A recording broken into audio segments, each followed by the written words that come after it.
Welcome to Global Morning. The death toll from flooding. Most time our politicians just bring in policies too, for sure. Incidentally, we have several more stories. The legislature was carefully crafted to 22.2% inflation rates as of April this year. What does that say about where we are as a country? I think Nigeria has resorted to being resilient. Before you call the police station, before they even leave, they'll take permission from I don't think there's really anything on ground to improve. the struggle, the ASIS strike. You have done your work, you have put us to the wall. We are not just slaves. I'm not a small boy. You should have given me the report. I have not seen the report.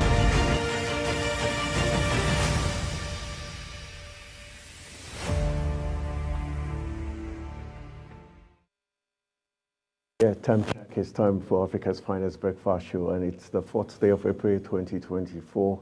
We welcome you to Global Morning on Global Television. My name is Anthony Momodu, and we're happy to have you in our lives, and we're happy to be part of you. Good morning, Jumaine. Good morning, Anthony Momodu, and to all of you out there. Good morning. How you all doing today? Hope you had a pleasant night rest. I'm excited today. We have lots of events today. Today, the 4th of April, 2024. Lots of interesting issues going around. Something to make us happy, like the... All right, that's a warm drums there. So she's showing off her drumming skills, and we're celebrating the World Drummers Day, which is observed every 4th April of every year. And this is dedicated to the drummers who play the drums and provide the backbone of any band. And especially for those who have lovely voices and who can sing like Jumaine Manson here. Oh. You need to see her singing to God. Oh boy, the heavens usually would come down. So we're celebrating the drummers who make this happen with the nice beats. There's two things I can do. I can drum, I can sing. I know. Even to save my life. All right, so we are celebrating the World Drummers Day. The day is celebrated not only in Germany, where it seemed to have originated, also in many other countries all over the world. The history and significance tells us that the history of the World Drummers Day can be traced back to 2013, when Christian Sages founded it. Sages is a professional drum teacher who had his own personal drum school in Germany. Okay, this is a feel of how the Nigerian drummers do theirs in style with different shapes of drums. If you were in theater art, you appreciate more what it feels like. Okay, you can see the different shapes already, and the drumsticks are exciting, very tiny, but they do magic. Magic, the rhythm alone, the rhythm in which it gives when it comes to drumming. Like, you know, without the drum, the music doesn't come to play. It doesn't come alive. It doesn't come alive. It doesn't matter how small the tone is when it comes to that one beat. Yeah. It just makes a difference in any musical. Really. Definitely, and you can see the little boy embracing the drums already. And like they said, there's what they call the talking drum. Yeah, the talking drum, Yeah. yes. Used, you know, the western parts of Nigeria, when it comes to the Yorubas, they're mostly known for the talking drum because during weddings, they call it the Ogongon people. Ogongon people, Yeah, okay. they actually, during weddings, they have to make that intro with the drum, bringing it alive with other instruments. And from the northern region, we use it to hype our emirs and our district heads, especially when they're coming to an event. And once they start drumming, you can give out all the money you've got in the world, because those drums can truly talk. They say a lot of things, and you could see how much people enjoyed hitting those drums. It tells you the drum is not just a drum, it's not just an empty space with a covered top of, with say, hide skin, but it's got some spiritual powers. As you can see, people dance and move.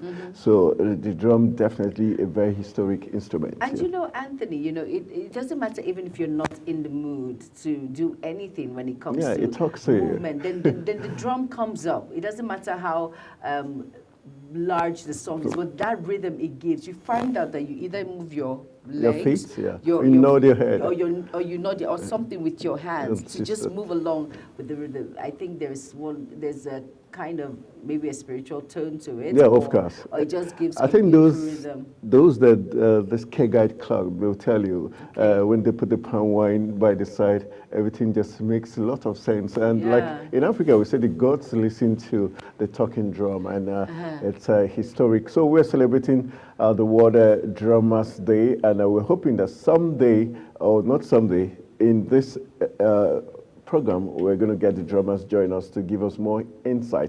But my producer says, let's go for a very quick break, and when we return, Africa's Finest Breakfast Show continues. Stay with us.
Right, while we're in the mood in celebrating the World Drummers Day, we're also not forgetting a very important day also today, April 4th, talking about the Minds, United Nations Minds Day.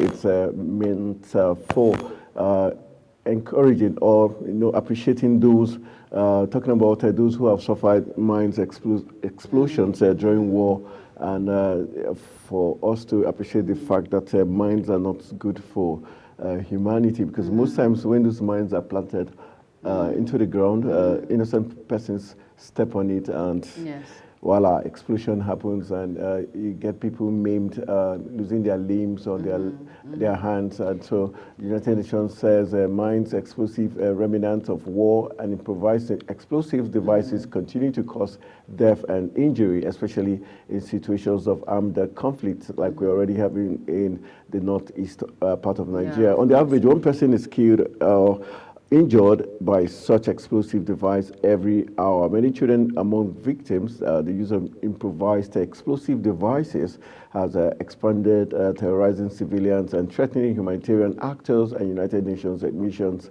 and personnel. So in 2024, to commemorate the International Day for Mine Awareness and Assistance in Mine Action, United Nations is advocating for greater awareness of the need and rights of people with disabilities in conflict and peace-building settings. It's obvious, lots of, so it's very sad when we see Nigerian veterans, army veterans who got, maimed due to mine during the Civil War, left unaided by the Nigerian government because they're not paying their gratuities. It's a very sad commentary. It's a very sad commentary. Funny enough, I know a lot of soldiers when it comes to who have been maimed because of. So what has been their story?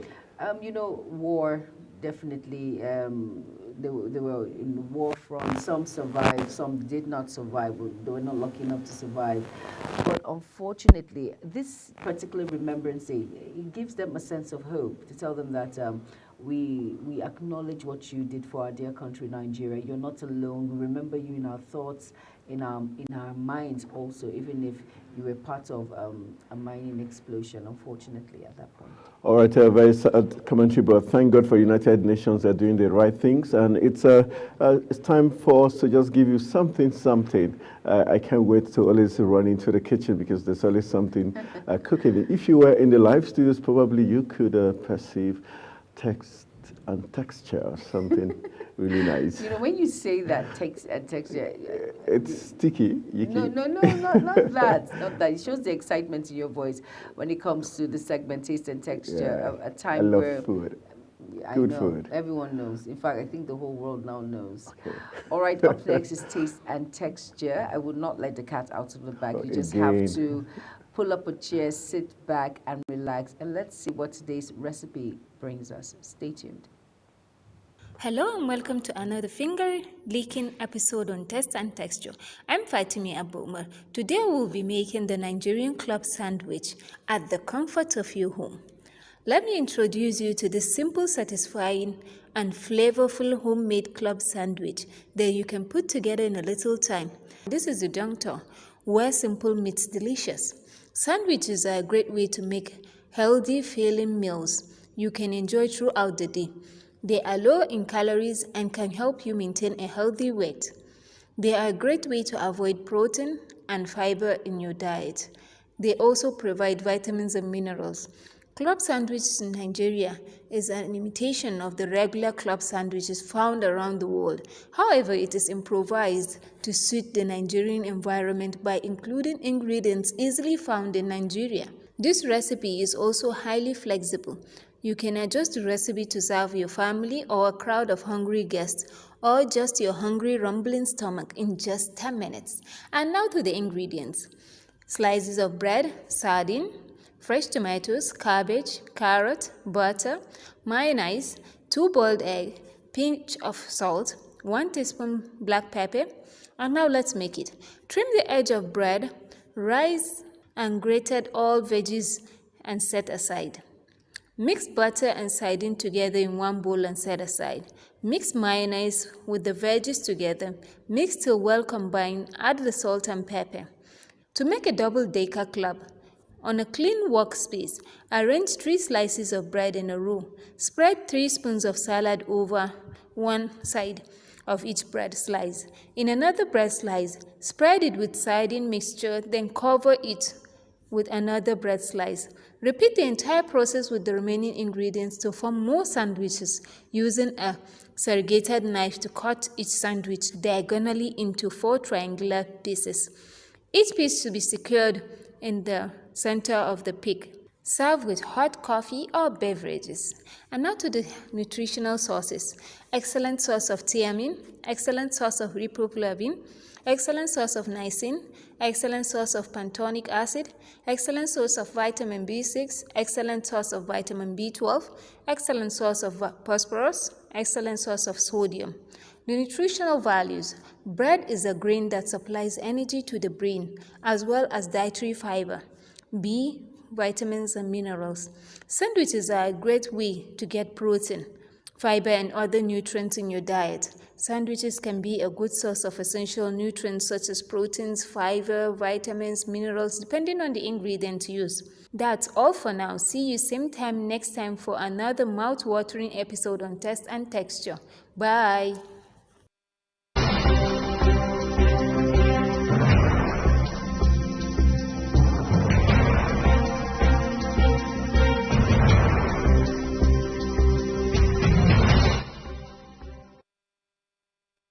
You're welcome back, and hope we were able to whet your appetite with that delicious toast bread at about this time. And Anthony, I can see you salivating. Yeah, it's been, Fatimi has just given me a very big intro as regards how much, if I need protein, all I need to do is get toast bread with those, condiments and mixture, and it's a very good way to get protein. So it means you don't have to only eat beans and fish and milk.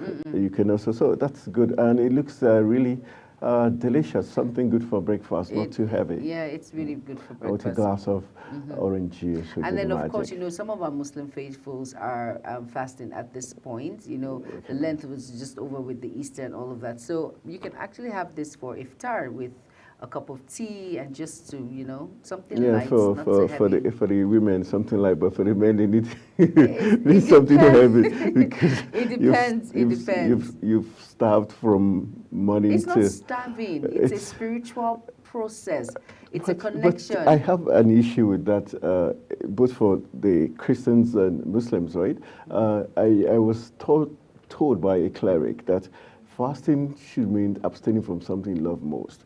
So for those who do not really love food, if you tell them to fast, like they don't usually eat, so if you tell them to fast, it makes no difference. But if you say, for instance, like someone who is crazy about football like me, and you say, okay, don't talk football, don't listen, don't, for the whole like 2 days or 10 days, that's going to get under my skin. No, you see, and so I'm denying myself something I really like. So that is the essence of fasting. And that is why God is all merciful and all kind and all compassionate. Because even for that moment, even when he knows that you do not like food and you still abstain from food, he counts it amongst the blessings in which he will give. Even if it doesn't mean anything to you? It will definitely mean something to you. But at the same time, you're praying. And that's why there are prayers involved.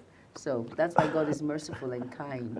His ways are not ours. And thank God I'm not a rigid religious person. I just love the guy upstairs. All right, let's give you some intro as we get some big story. This story has been coming in and out.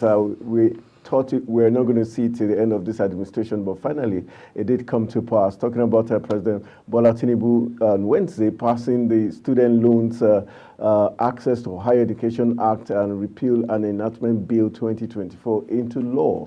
This comes after the separate considerations by both the Senate and the House of Representatives report of the Committee on Tertiary Institutions and TED Fund. So finally, the administration scores an A1, because it has been suspended since last year and several months this year too.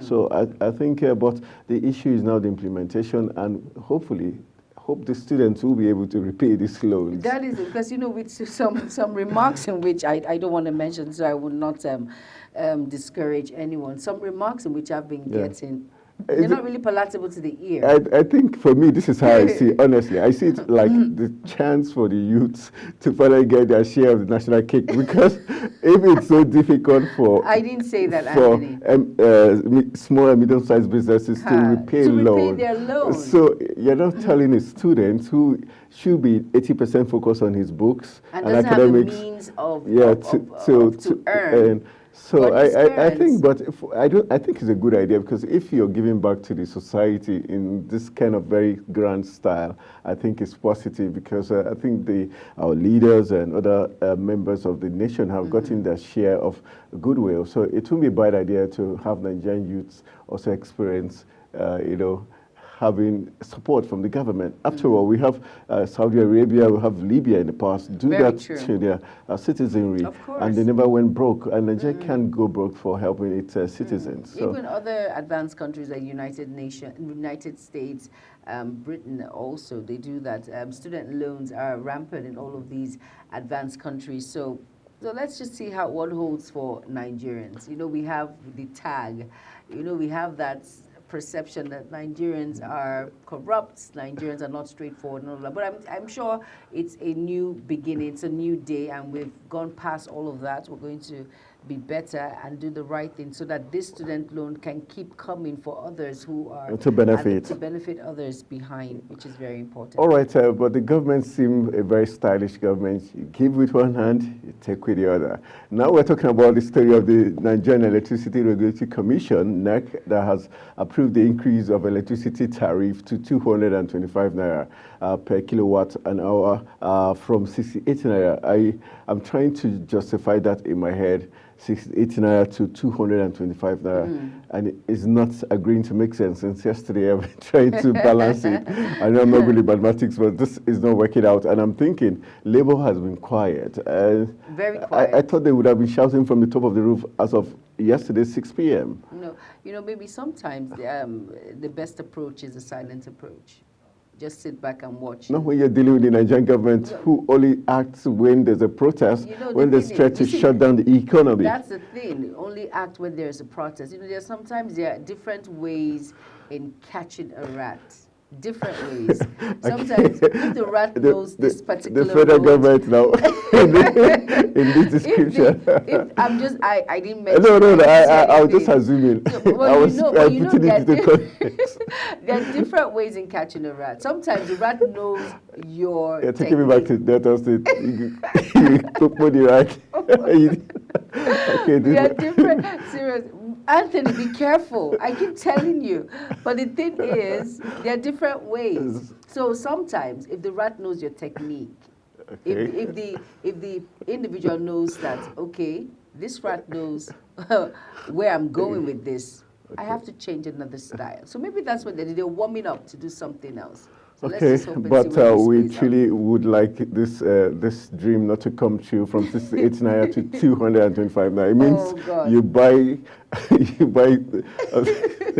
oh boy, it's not going to be funny. I'm just looking at how much for people that love bread like me, how we're going to cope when it comes to, because for everything that goes up, of course, commodities falls in place when it comes to transportation, when it comes to high cost of living. Hope we don't get more loots. Hope we don't get more protests in various states, because once it goes up, you know what follows next. And so for individuals, I would say it doesn't concern me. After all, there's no connection. There is. It's going to affect you as a Nigerian in one way or the other. All right, we hope this doesn't come to pass, but we know that there are different groups. We've got band A, B, C, D, and E, and we were told that this is going to affect only urban areas. I think that's fair enough, not the rural areas.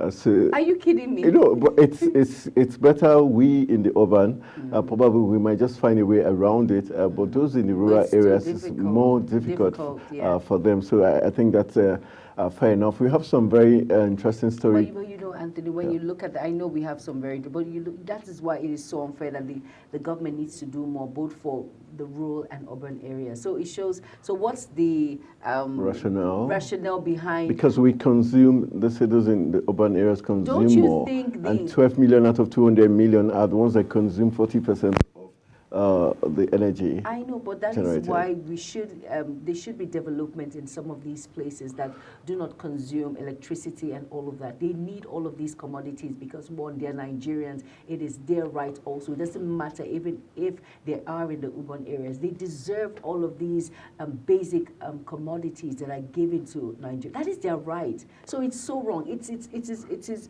will I say, a shame on the government that you cannot provide these basic amenities, and now you have to demarcate and tell us that this needs more than this. It's not something to say hooray, hurrah. It's something to sit back and say, the government, what are they doing? They've not provided enough. They've not given those basics that are needed for individuals in the society, which is, for as much as you want to be happy, but if you look at it in another light, I don't think it's, all right, a very sad commentary, but we know the presidency is watching keenly, as we know members of staff of the presidency watch Global Morning. So we hope you're taking the message down to Mr. President. All right, we've got some very disturbing story coming out from Zamfara State, where the Commissioner for Information and Culture, Manil Hidara, disclosed this in a statement, noting that the directive was talking about Zamfara government imposing curfew along the Sokoto-Katsina borders.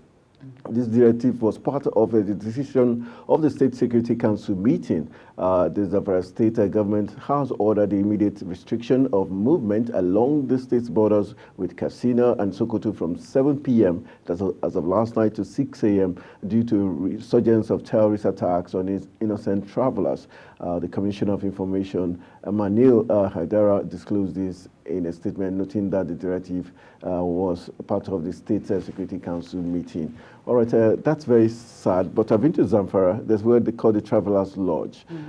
It's a very strategic lodge, and that route, I guess from that route, that's where all this is panning out. But it's so sad. Zamfara used to be one of the most peaceful states, loving states, but now it's due to the den of banditry and the mining going on those natural resources, gold and other treasures. It's going to attract bandits, of course. and it's been. That's means of survival. We had a guest here on the Global Morning Show on Mr. Day, where he talked about that was retired army generals who were the ones involved in this, this act of, mining, illegal mining. So it's a very sad commentary, and the minister, Alake, did also media credence to that fact that high level or elite, the elites in Nigeria, those involved. And so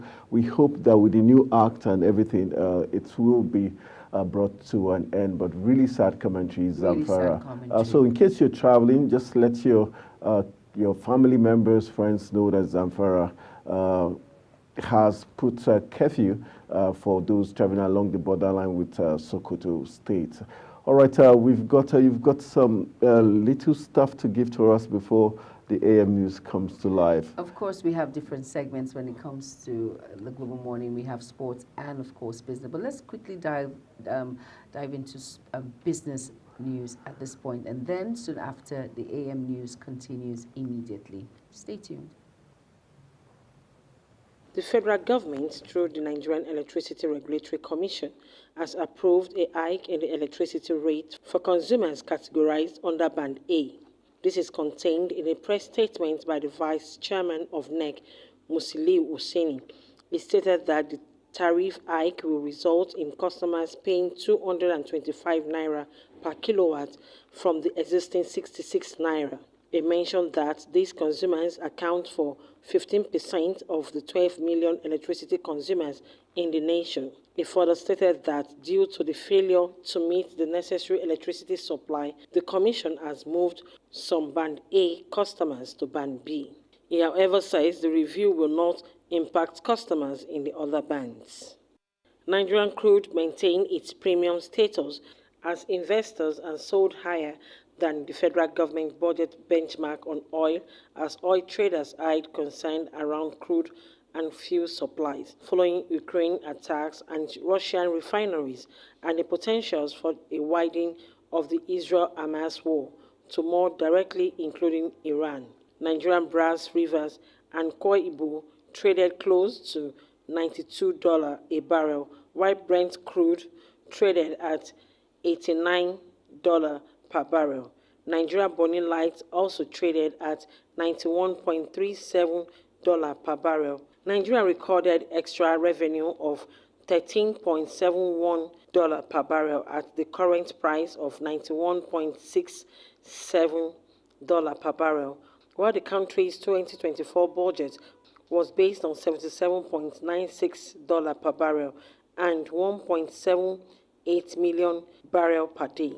Although efforts to combat oil theft have intensified, Africa's largest economy needs to be able to fulfill its budgetary target of 1.7 million barrels per day. Additionally, with the numerous refineries set to come online this year, worries regarding the supply of feedstock for the refineries have grown over the past few months. The NGX All Share Index recorded a modest decrease, shedding 43.92 points to settle at 104,518.14 points compared to the previous close of 104,562.06 points. Market capitalization experienced a contraction of 24.83 billion naira, ending the day at 59.095 trillion naira, a slight dip from 59.121 trillion naira. Despite this, the market atmosphere remained upbeat.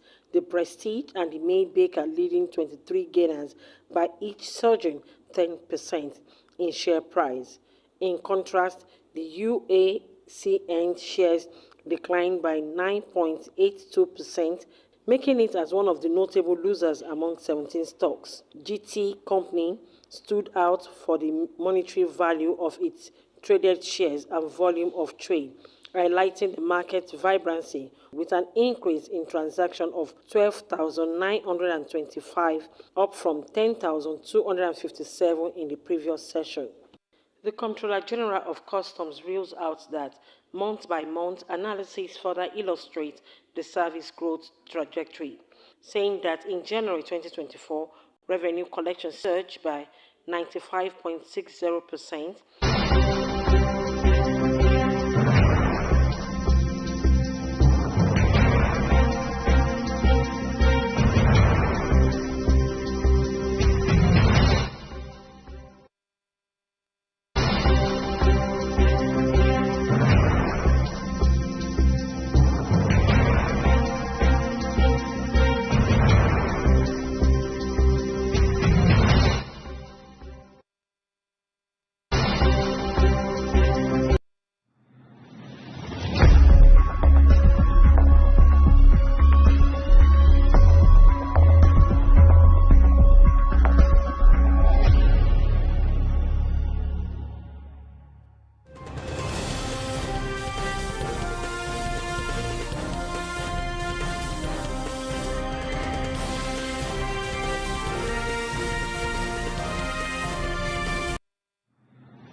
Hello and welcome to all our viewers in Nigeria and around the world to AM News on Global TV. We're live in the nation's capital, Abuja.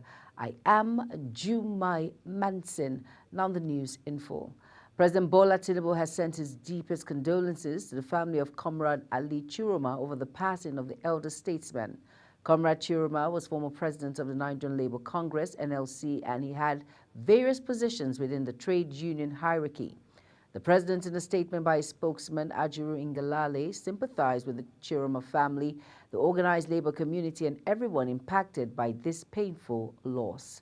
President Bola Tinubu on Wednesday passed the Student Loans Access to Higher Education Act Repeal and Reenactment Bill 2024 into law. This comes after separate considerations by both the Senate and the House of Representatives of the report of the Committee on Territory Institutions and TED Fund.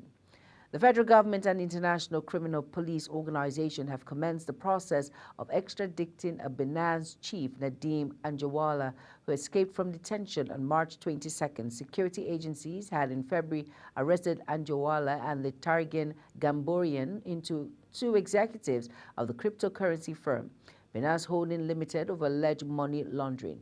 They were detained in a safe house in Abuja on the order of the National Security Advisor, Nuhu Ribadu, among other charges.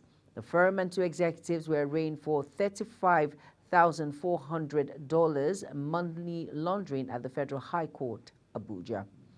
A federal high court in Abuja has ordered the detention of a Nigerian accused of being a member of the Islamic State in Iraq and Syria, Emmanuel Osase, for 60 days. The trial judge, Inyang Ekwo, gave the order following a motion ex parte filed by the Department of State Services at the proceeding. The applicant's counsel, Ugi, told the court that the matter was brought pursuant to Section 66, subsection 1 of the Terrorism Prevention and Prohibition Act 2022.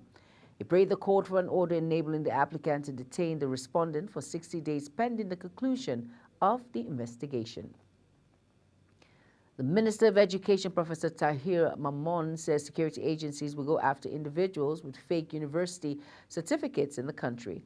According to the minister, the individuals will be tracked after the committee set up by the federal government to investigate the activities of university certificate racketeers in the country submits its report. The federal government had set up an interministerial investigative committee on degree certificate milling to probe the activities of certificate racketeers following an investigative report which exposed the activities of degree mills in the Benin Republic. The Kwara State Commander of the National Drug Law Enforcement Agency, NDLEA, Bashir Ibrahim, has noted that due to their vulnerability, youths now clamorize illicit use of drugs. Ibrahim promised to make the anti-narcotic agency more visible in sporting events as a way to control drug trafficking. He said the decision was born out of recent challenges facing the police drug traffickers in the state. He also reviewed a grim scenario in drug law enforcement in the state, saying that the use and supply of synthetic cannabis, a modified form of Indian hemp, is now prevalent among drug abusers. The Federal Capital Territory Police Command combed suspected kidnappers' hideouts and routes in the hills and bushes surrounding Apo resettlement in Abuja. The command's public relations officer, SP Josephine Ade, disclosed this in a statement. The statement read, the operatives of the FCT Police Command, led by Commissioner of Police CP Bennett Igwe, himself stormed the hills and thick bushes surrounding Zone A and B of Akpo Resettlement and its environment on April 1, 2024 at about 11 a.m. to emplace some security measures in the area, as it is perceived to be kidnappers' routes and criminal hideouts. The chairman, House of Representatives Committee on Disability, says the unfortunate discriminatory treatment of Adebola Daniel by the KFC outlet at the Murtala Muhammad International Airport is a wake-up call for the full implementation of Disability Act signed into law in 2019 by the previous administration. Fauzia Lukman tells us more. Daniel, a wheelchair user, faced humiliation when he was refused entry into the KFC outlet when the manager wrote no wheelchairs allowed. This treatment, according to him, is unacceptable and goes against the principle of inclusivity and respect, and it is a violation against Disability Act. Committee has already sent out invitations to KFC. We're in touch with Mr. Adebola Daniel, and letter has also gone out to FAN. The committee could not take up a physical investigation right now, because if you follow, they say FAN has closed the KFC. So even if we want to do a surprise oversight, which is allowed, we can't go inside there. And we also found out that the DG actually was also not around because it's a holiday period. So yes is the answer. There will be investigation, but the investigation will follow house rules. On investigation, this is what we have done on the investigation. We've gone to the floor to move the motions for the whole House to give us the authority to investigate compliance. While commending the Speaker of the House for establishing the Committee on Disability, Honorable Bashir Daudu also commended the speed with which government intervened in resolving the dispute between Daniel and KFC, while assuring that the committee will work assiduously through its oversight functions with all relevant agencies to ensure that the Disability Act is fully implemented in the country.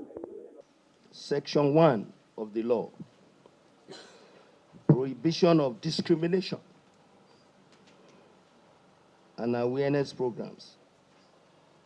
In subsection 1, he said, and I quote, "A person with disability shall not be discriminated against on the ground of his disability by any person or institution in any manner or circumstance." If you go to section 2, which is just the two sections I will mention, because I would like to get a few questions from you. In section 2, a person with disability has a right to access the physical environment and buildings on an equal basis with others. He says the focus is on enhancing the lives of persons with disabilities and preventing incidents such as what happened to the likes of Daniels through robust implementation of the Disability Act. Fauzia Lukman, Global TV News. The Private Telecommunications and Communications Senior Staff Association of Nigeria has declared an immediate strike effective midnight on Thursday, April 4th, 2024. The union said the decision was deemed necessary to do relentless anti-labor practices against field engineers perpetrated by subcontractors. According to PTE-CSSAN, the subcontractors include Rema Group or Stream Energy Solution Limited, Up Procrast Limited, Thailand Nigeria Limited, and Specific Tools and Techniques Limited, which are purportedly engaged in projects awarded by Hawaii Technologies Nigeria Limited. The union says the grievances against these subcontractors include appalling working conditions resembling modern-day slavery, a lack of entitlement commensurate with workers' efforts, and absence of adequate security measures, especially during late-night field assignments. The Universal Basic Education Commission, UBEC, in collaboration with key stakeholders, have commenced the process of developing a smart curriculum of bilingual education in Nigeria. Head Public Relations and Protocol, Universal Basic Education Commission, David Akpe, in a statement in Abuja, disclosed that the commission recently held a workshop for curriculum adaptation for the bilingual schools, where experts had brainstorming sessions on coming up with the best curriculum for the unique schools. He says the Deputy Executive Secretary, Technical of UBEC, Professor Bala Zachary, who doubles as the project supervisor for the bilingual education program in Nigeria, called for a standardized approach in the development of bilingual education curriculum. Zachary noted that UBEC is working to ensure the success of the bilingual education program right from the construction of the schools in the 9 focal states to the engagement of experts in series of programs. The Nigerian Army 35 Artillery Brigade Alamala Abeokuta said it has handed over 441 purpose-sized substance suspected to be cannabis sativa weighing 223 kg to the National Drug Law Enforcement Agency, Ogun State Command. Acting Assistant Director, Army Public Relations 35 Artillery Brigade Alamala Abeokuta, Lieutenant Mohammed Goni, stated this in a statement made in the Abeokuta, Ogun State capital.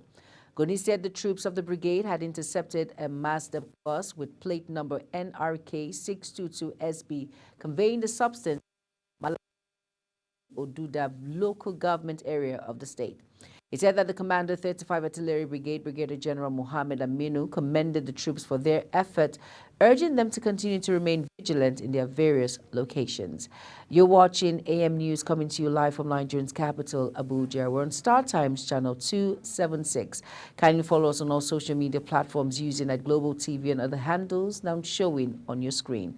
When AM News return, Naira sells below 1,280 Naira to $1 at official Parrot Market. This and more stories coming right after this break. Do stay with us.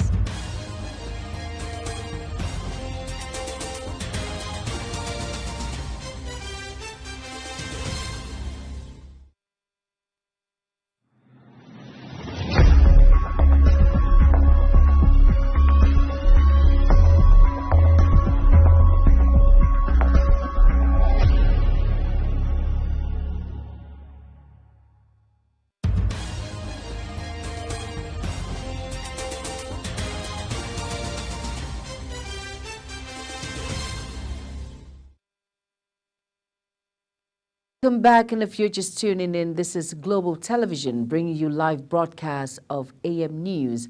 Thank you for staying with us. Over now to our foreign scene, at least 7 people were killed and more than 700 injured by a powerful earthquake in Taiwan that damaged dozens of buildings and prompted tsunami warnings that extended to Japan and the Philippines before being lifted. Officials said the quake was the strongest to shake the island in 2 decades and warned of more tremors in the days ahead. U.S. President Joe Biden has condemned Israel's killing of 7 humanitarian aid workers in Gaza, saying he was outraged and heartbroken. He accused Israel of not doing enough to protect aid workers.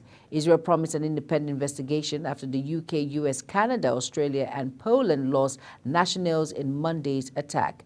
Israeli President Isaac Herzog has apologized for the death. The 7 victims who were working for the World Central Kitchen, WCK, were killed when the convoy was attacked from the air.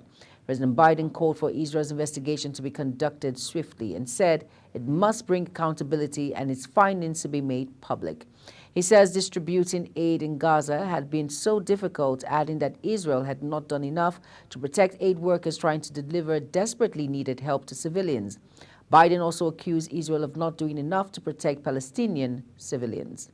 Left-wing Pan-Africanist Bassirou Diomaye Faye became Senegal's youngest president, pledging systematic change after years of deadly turmoil and announcing his mentor opposition figure Osamani Sonko as Prime Minister.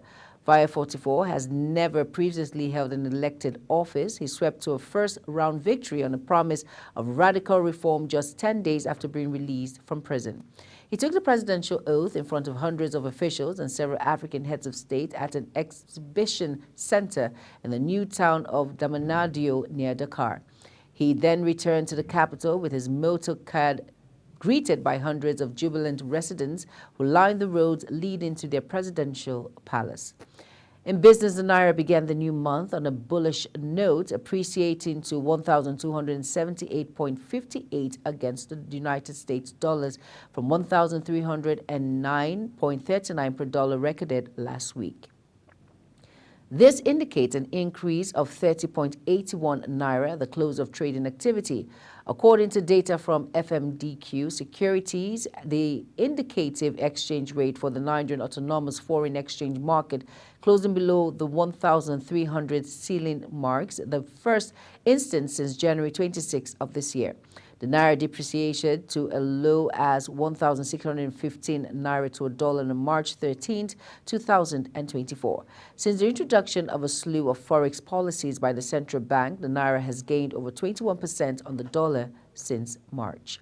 The Nigerian Customs Service said it has generated over 1.3 trillion Naira in the first quarter of 2024. The Comptroller General of the service, Adewale Adeniyi, announced this while addressing journalists in Abuja on the performance of the service, where he stated that the collection of the first quarter represents a substantial increase of 122.35% compared to the same period in the year 2023, which stood at over 6.6 billion Naira. The Nigerian Automotive Industry Development Plan Implementation Committee will address the challenge of reliance on imported vehicles in the country. The Director General of the National Automotive Design and Development Council, Joseph Osinipi, made this disclosure in a statement. The Minister of Industry, Trade and Investment, Doris Nkuruka Uzoka Anete, inaugurated the committee with membership from relevant federal ministries and agencies of the government in Abuja. Osinipe said the new auto policy was signed in the year 2023 with the sole aim of curtailing Nigerians' almost total dependence on imports of automobiles, adding that the implementation would meet a significant proportion of demand through domestic production of vehicles and components. The Nigerian Electricity Regulatory Commission, NERC, has approved an increase of electricity tariff of 225 Naira, 0.15 per dollar kilowatt hour from 68 Naira. This is 300% hike and took effect from April 1st, 2024. However, it would be for urban consumers, also known as Brand A consumers in the country. Accordingly, power distribution companies DISCOs are allowed to raise electricity tariffs to 225 Naira, $0.15 per kilowatt hour from April 1st. Also, Oseni clarified that the rate increase will only affect 50% of electricity consumed in the country. Oseni also revealed that the 15% customers consumed 40% of the nation's electricity. A coalition of civil society organizations, CSOs, led by the Network Against Corruption and Trafficking Initiative, NACAT, has urged the House of Representatives Committee on Public Petitions to accelerate its effort in addressing petitions against indicted public officials. The CSO expressed concern over the delayed response to petitions highlighting alleged financial infractions committed by individuals holding public office. These infractions include money laundering, corruption, abuse of office, and false asset declarations. The CSO called on President Tinubu to build on his administration's commitment to fiscal integrity and governance accountability by supporting legislative efforts to tackle the corrupt activities undermining the government's reformative hope mantra. No fewer than 15 universities in the United Kingdom have announced plans to sack some workers and even stop running some courses because of the sharp decline in enrollment by foreign students, including Nigerians. The sharp decline in foreign students' enrollment was particularly felt at the postgraduate level. The development is also connected to the decision by the UK government to reduce international students as some concessions given them that level have been whittled down. Also, there are concerns, too, that the high cost of living being experienced globally may negatively affect enrollment of foreign students at the undergraduate level. The volume of dollar trade turnover in the official Nigerian foreign exchange market, NFM, increased year on year by 95% to $12.68 billion in the first quarter of the year. Q1 24 from $6.5 billion in Q1 23. The sharp increase reflects impact of recent measures by the Central Bank of Nigeria, CBN, to liberalize the forex market and improve dollar supply into the country. Analysts shown of data on the daily transaction provided by FMDQ showed that the market recorded turnover of $2.14 billion in January, which increased by 133.6% to $5 billion in February and up by 10.8% to $5.54 billion in March. Analysts of transactions in March showed that turnover stood at $296 million on the first day of March and $1.15 billion in the second week. On entertainment, Nigerian music sensation Burna Boy has clinched the title of Best African Music Artist at the 2024 iHeartRadio Music Award held in the United States. The highly anticipated event, broadcasted live and hosted by rapper Ludacris, Burna Boy rose to the top of the African music category, marking a significant achievement in his career.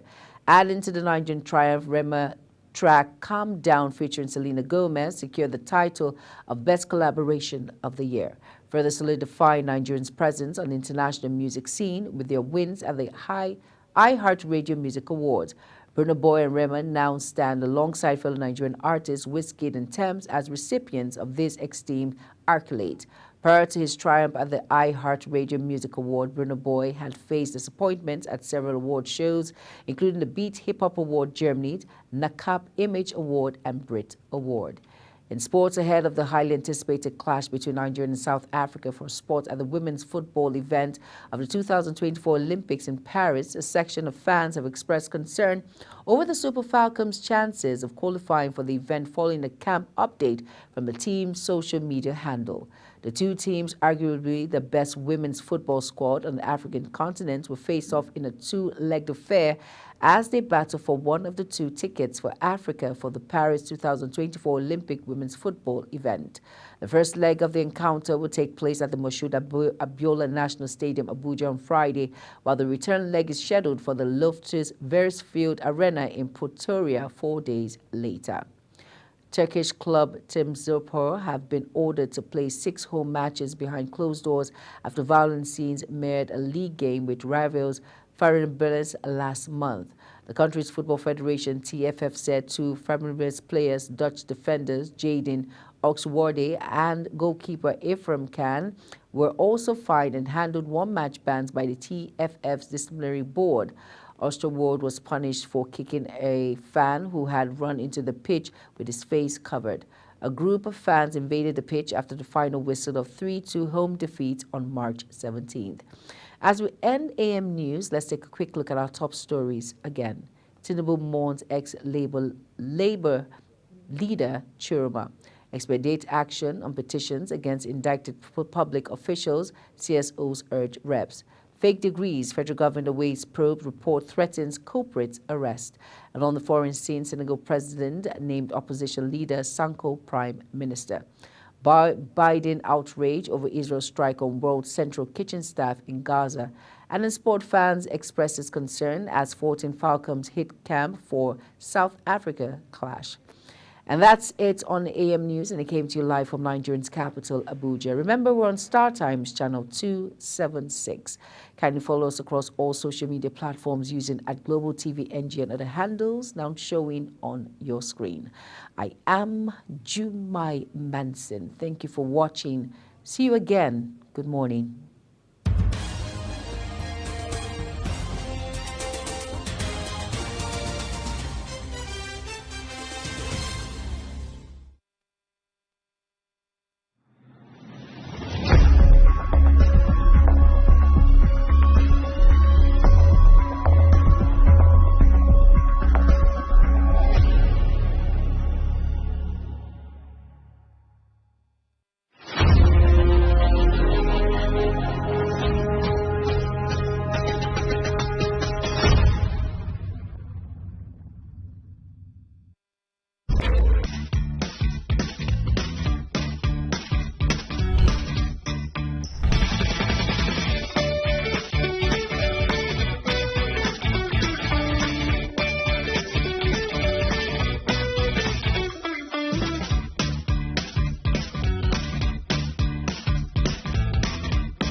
All right, welcome back to Africa's Finest Breakfast Show. My co-anchor here displaying the true act of a Nigerian leader at its best.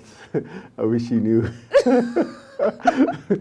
I am a true Nigerian leader, leading by example, Anthony Momodu, don't you think? Oh my God, this is Global Morning, truly interesting. That's why we like being in your lives and in your homes, just to add that little spice, making it truly amazing. All right, it's the top of the hour, the time when we look at what the papers are saying in Nigeria. It depends on which part of the world you're watching us from, maybe in Spain, in South Africa, in any of the Arab countries. You're watching Africa's Finest Breakfast Show. And it's time for us to look at what the papers are saying in Nigeria. And hopefully we'll be joined. Our guest will join us via Zoom. He's another person, but Oche Emmanuel, who is a legal mind and also an activist. He will be helping us look at what the papers are saying this morning.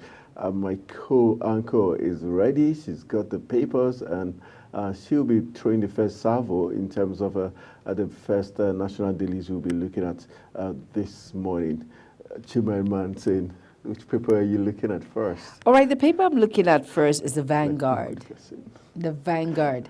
I'm looking at the Vanguard, and at the top of the caption there says, Dangote Refinery to supply petrol next month. Don't take my simplicity for weakness, Fubara tells Wike and others. And then, of course, Nigerian students' enrollment in UK universities dwindles.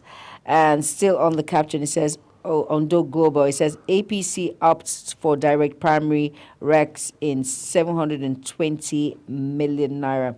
And then below the Vanguard caption, it says electricity concerns as tariff hike hits consumers.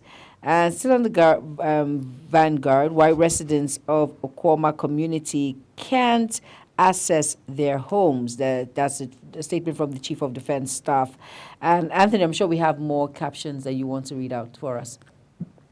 All right, those are the really key captions. We've got NFF mobilizes support for the Super Falcons against Bayana of South Africa as they look to get the ticket for Paris 2024. I wish my co-anchor was a footballer. I wonder if he was going to be a goalkeeper. But here the NFF says they are mobilizing Nigerians to go to the MKO National Stadium to support our darling Super Falcons, who are 9-time African champions. On Friday is the date with the Bayana of South Africa. So go out there and support the Super Falcons. We've got Forex volatility forces 28 changes in custom duty rates. That's a big one there. You find that story on page 20 of the Vanguard newspaper. And looking at all the stories, Oluwabadan in council meets tomorrow over nomination of the new monarch. That's a very interesting scenario that's going to be playing out in the coming days and weeks. We're going to see about the new Oluwabadan. All right, let's just confirm if Oche Emmanuel has joined us via Zoom. Oche Emmanuel, good morning.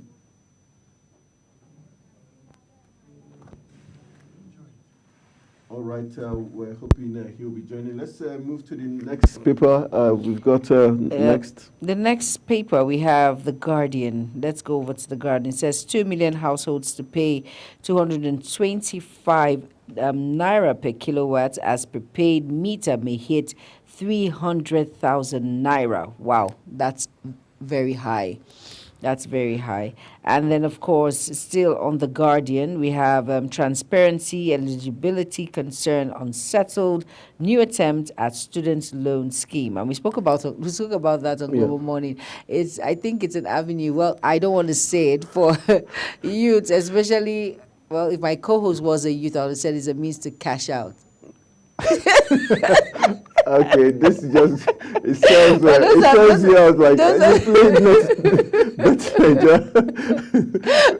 did you know that word? That's some of the things making round by some students because of all these lingering of the postponements, and people like they're just okay, it's gonna come. And, So and they're going to cash out. I'm not saying they are, but you know that's what is playing in your head. I'm just reading what's playing in your head. You said the word cash out, so I'm sure the president will be like, no, take please. this, but it's too late. No, the president can't take it back. Take it back. So allow them cash out like Juma has said. No, not cash out. Allow them to do the needful by going into school and all of those things. All right, so hopefully the students will cash out and they'll graduate and pay back the loan. All right, we got federal government declares rising abscondment by university teachers. Okay, it ties to what you just said. Federal government declares rising abscondment by university teachers. So what happens when these loans start coming? Please speak for yourself, Anthony. Don't involve me in this. I beg you. You're talking about the abscondments, right? Yes. You're talking about, okay, now you're referring to the teachers are absconding. Teachers, not the yes, students. That's what I'm saying. If teachers are absconding, even without loans, then what happens to the students? You get some last summer, it's okay, I don't do school again.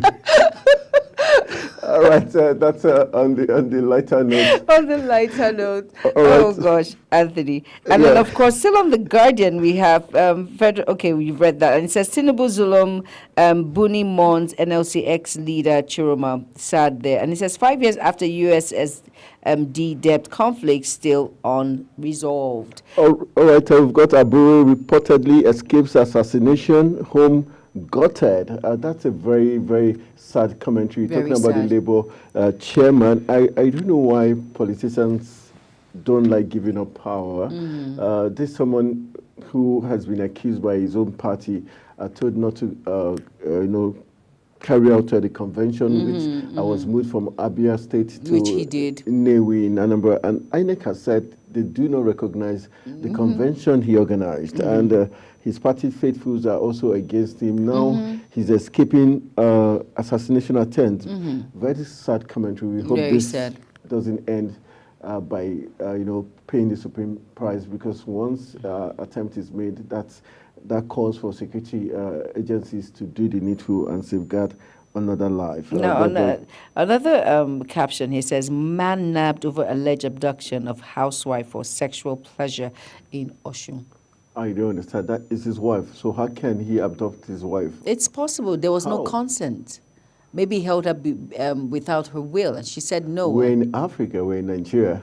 That doesn't. Once that fee is paid, that bride price is paid. So that doesn't make her a slave. There's something called consent. There's something called understanding. The African man must understand that there is something called. Do the men have liberty to have consent when the woman says she's game?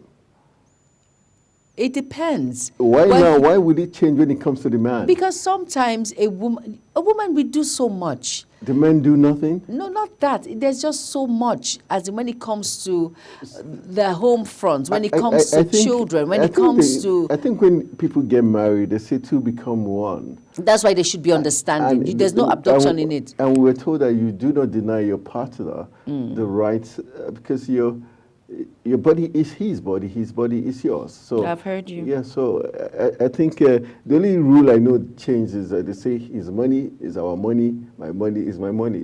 That is a very selfish rule from the pit of hell. Wow, from the pit of hell. I'm telling you. Because he's the man. He's supposed to take charge. Do you know there are women who practically carry the family and they are still very submissive? They're still amazing wives. Yeah, very true. So what happens to those women? All women are not the same.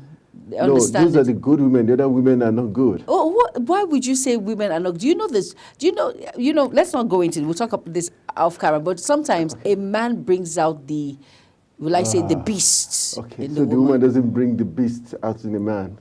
You're a man. You're supposed to understand. This word is so unfair. All right, I'm just kidding. Okay. Let's move over to the Punch now, and it says here on the Punch, it says below it says manufacturers Labour tackle federal government over 240% tariff hike, insist on subsidy.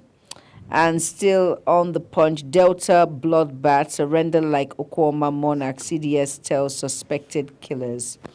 And still on The Punch says customs Q1 revenue surpasses 1 trillion naira, rice tops 10 billion naira seizure.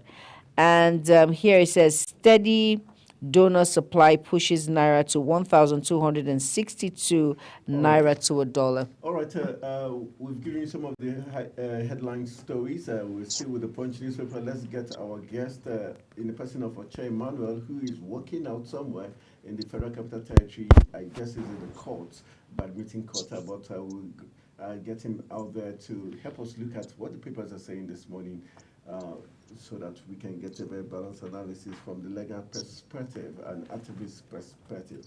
Oche Emmanuel, good morning.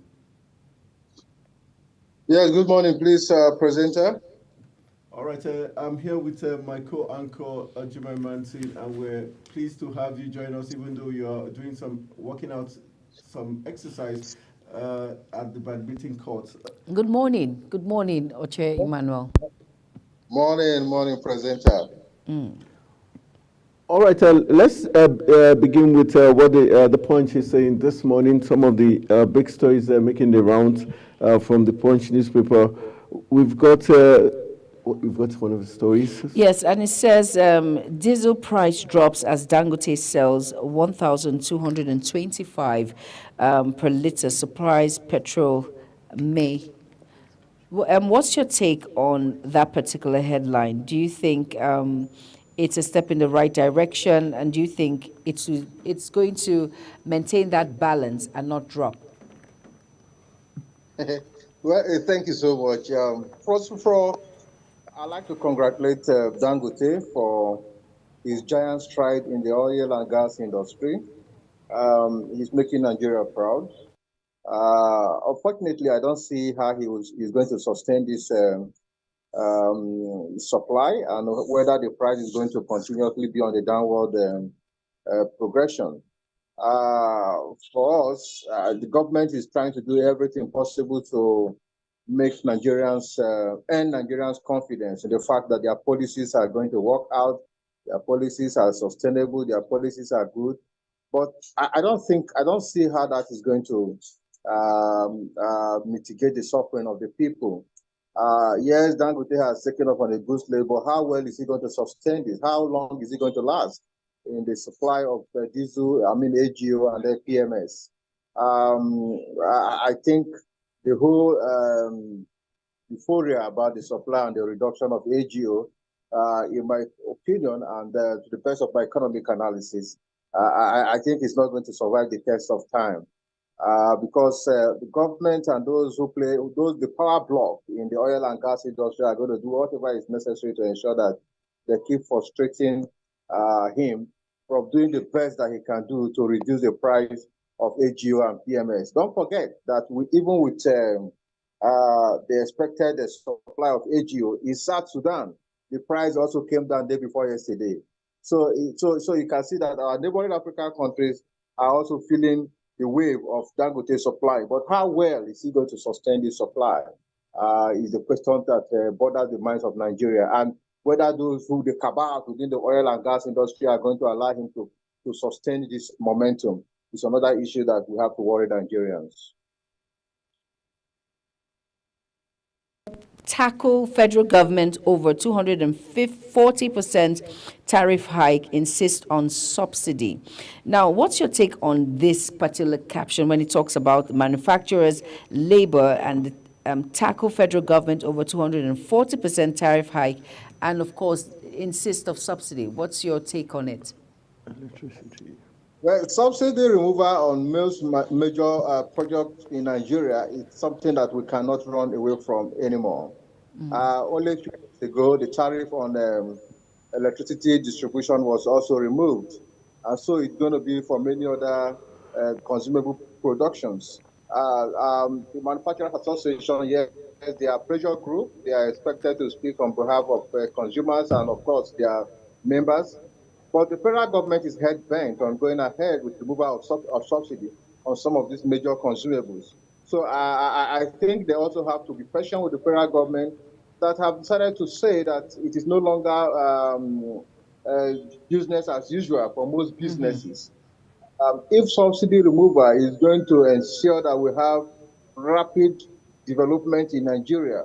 Let's see how the federal government is going to go about it. For me, I don't see the federal government shifting their ground on the removal. And for man to insist that subsidy should remain, it simply means they don't know the economic blueprint of the federal government, as it were. All right, let's look at the Delta bloodbath going on. It says surrender like Okwama Monarch, CDS tells suspected killers. Are you worried? Because yesterday we had retired judges and SANs call on the Nigerian police to take charge of the probe and prosecution of the Okwama community killings rather than the army, because the army, it was wrong for the army to be the judge and jury in its own case. Do you think there's justice in allowing the army to be the person prosecuting that same case? And already the Nigerian police had handed over the monarch to the army. Well, first of all, how do you expect the army to stay away when this heinous crime was committed against them? If not for the civilization and the maturity with which the Chief of Defense Staff and the President and all the stakeholders in that sector, the security apparatus of the country, handled this issue, it would have generated into serious bloodbath, because they couldn't have tried the resolve of the military. The military would have taken them headlong in that community, and it would have been a... Oche Emmanuel, I sense that your analysis when it comes to this seems to be skewed. I don't know if you have any affiliation with the military, but there are some insinuations that the military didn't really go there for a peace mission as perpetrated or portrayed by the military. And there's been call for a sincere probe. And the probe cannot be done by the military if the military is involved. You're a lawyer. You know that until someone is proven guilty, is assumed innocent. So is it fair for you to just conclude that the military did not have a hand, or there was no underhand issue playing out? Because we remember that Tantita has always had issues with the military as regards safeguarding the pipelines. We also had the Senate President tell us that those killings were carried out by machineries and not people from the Niger Delta. So I think you should be objective in that analysis. Well, I would have wished you allowed me to finish my analysis before you stop me. But let me take you up from where you started, whether I have any affiliation with the military. I don't have any affiliation with the military, but do not forget that any attack on the military is an affront to the Federal Republic of Nigeria. And this is the only republic that you and I belong to. And so for anyone who decides to take arm or who decides to attack, not just the military, the DSS, the police, the Air Force, just any one of them, for anyone who decides to attack any one of them in the line of duty, such group of persons are consistently supposed to be named as terrorists, and they are at affront of the Federal Republic of Nigeria. I don't have any affiliation. But first of all, do the military not have their own right? Are they not human beings like you and I? We are talking about speaking on behalf of the other people because of the information that are coming out from. I am not privy to whatever has happened there. All I know is that lives were lost. Why would anyone confront the military in the manner they did? Kill them, decapitated them. For God's sake, it is a very serious dent on the morale of those who are in this sector trying to secure the lives of you and I and the properties of this country. Nobody should be in support of it. And I speak as a Nigerian. I also speak as a lawyer who is aware that the military and every other civilians have their own rights. The military are not animals. Is it animal rights? We're talking about human rights. We're talking about rights to life. And so there's no reason, there's no justification for anyone whatsoever, no matter what, no matter the political underground or the economic issues that have been dealt with that area. There's no reason for any one of them to have attacked and killed the number of military men that they killed. It's a great affront.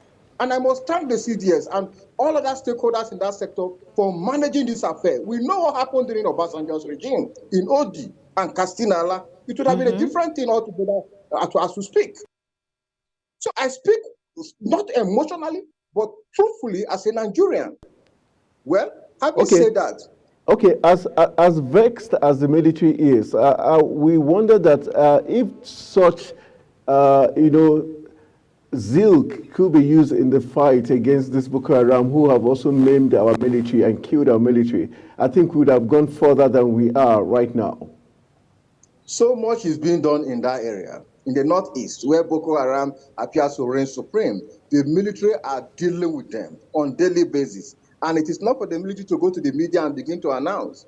There have been casualties on both sides, but I think the casualty has been more on the side of the terrorists and insurgents. And the military are the reason why people can sleep with their two eyes closed in that area. And what we are saying generally, Presenter, it's not that we are trying to take the military. We are trying to defend the country, the only country that we have, which is Nigeria, and who are symbolized by the military. The uniform they wear is not just a uniform for those who want to go and protect people. That is an embellishment of the Nigerian government. For anybody to attack them, you are attacking the country. So we should look at it from that area.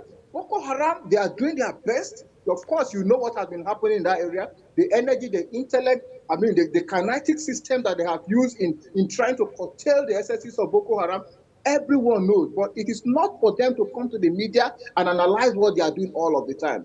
Where there is wrong. All right. We know that we know that the military comes to the media and tell us we've neutralized X number of terrorists and all that. They do usually come and tell the media how far they've gone. But my question is, at this point in time, do you think the military should be the sole people responsible for this probe and prosecution for us to get justice? Because in as much as I understand where the angle you're coming from, I am in support of the Nigerian military, but there should be independent probe for us to know what really played out. That was the direction I was trying to take my analysis to before you stopped me. There's nothing wrong with the military carrying on with their own analysis. In probe. One, this heinous crime was committed against them.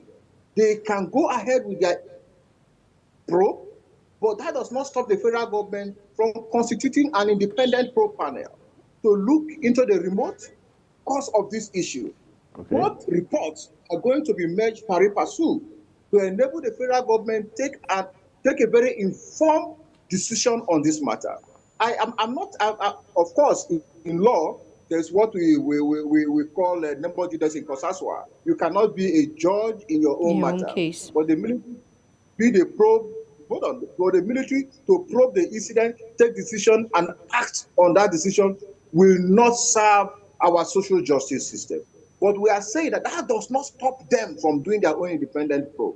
Whatever probe they do is still subject to the decision of the federal government. And the federal government can as well go ahead to constitute an independent panel to enable them have an unbiased information and position on what transpired in Okuama and Okoloba.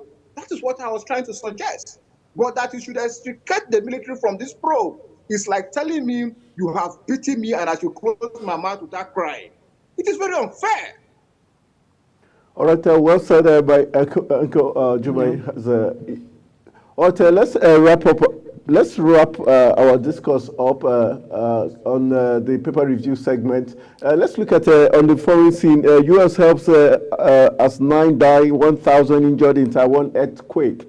Let's look at what played out in Taiwan, the earthquake, and also quickly I would like you to also chip in as regards what's playing out in Senegal, where Ousmane Sonko has been named the prime minister, someone who has held the country to a very deadly, opposition for 2 years before Macky Sall's exit. What's your quick take on this?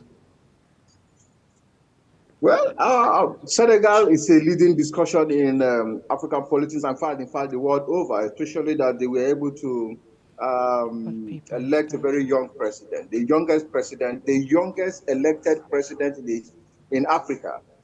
It's a good record, and we congratulate them on that. I think that Faye is going to form a sort of unity government. He's going to ensure that everybody who has participated and ensure that he came on board is given a place.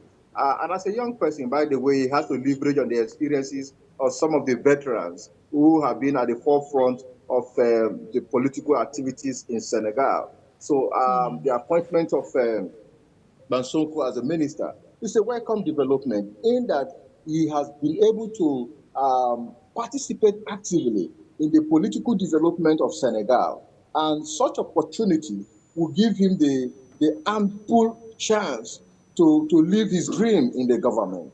So it's a welcome development, and we expect to see more of such appointment from the president.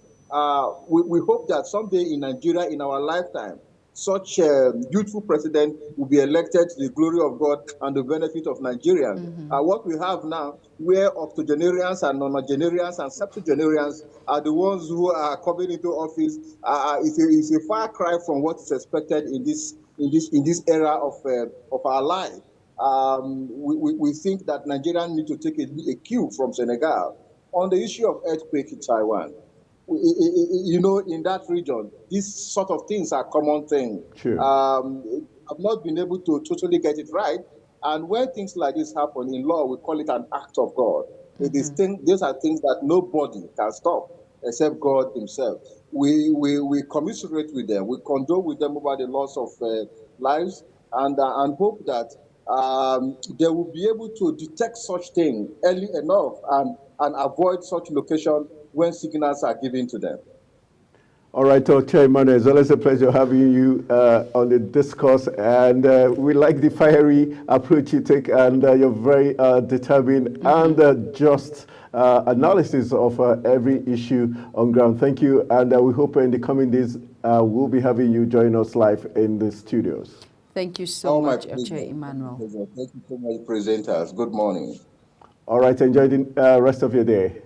All right, that's a very fiery section talking about the paper review segment, and it's time for us to go for a quick break. You've got some last words as we move to the next talking point. At 8:30, we'll be joined by Honorable Engineer Tony Uche Ezekwelu, who is an engineer. He is an economist and public affairs analyst as we look at the ease of doing business. Stay tuned, don't go anywhere. Global Morning continues shortly.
All right, it's at 8:30 plus 5 more minutes, then making it 8:35.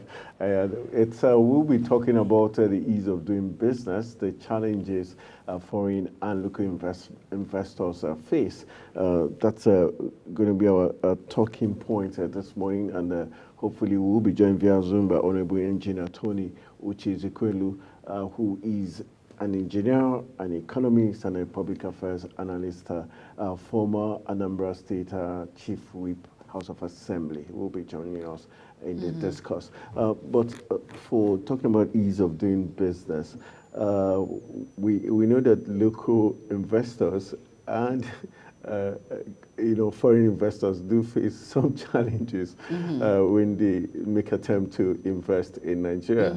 The power sector is one of them. The issue of multiple taxation is one of them, and also corruption and the bottlenecks of governance. Getting approvals is another big factor. For you, we know that the last two administrations, especially Goodluck Jonathan, made concerted effort to make the issue of the ease of doing business to be achieved. Thus far, do you think they've achieved that? This present administration, is that what you're referring to? That's your question? Yeah. This far. Well, of course, we know what is ongoing at the moment with the economy. And ease of doing business at this time, not so sure because of so many hikes when it comes to electricity, when it comes to the depreciation of the Naira and the high cost of removal of subsidy, which has caused investors, to actually run away, if I would say, leaving all hands away from... I don't understand. Are you an investor or something? No, looking at it critically, seriously, ease of doing...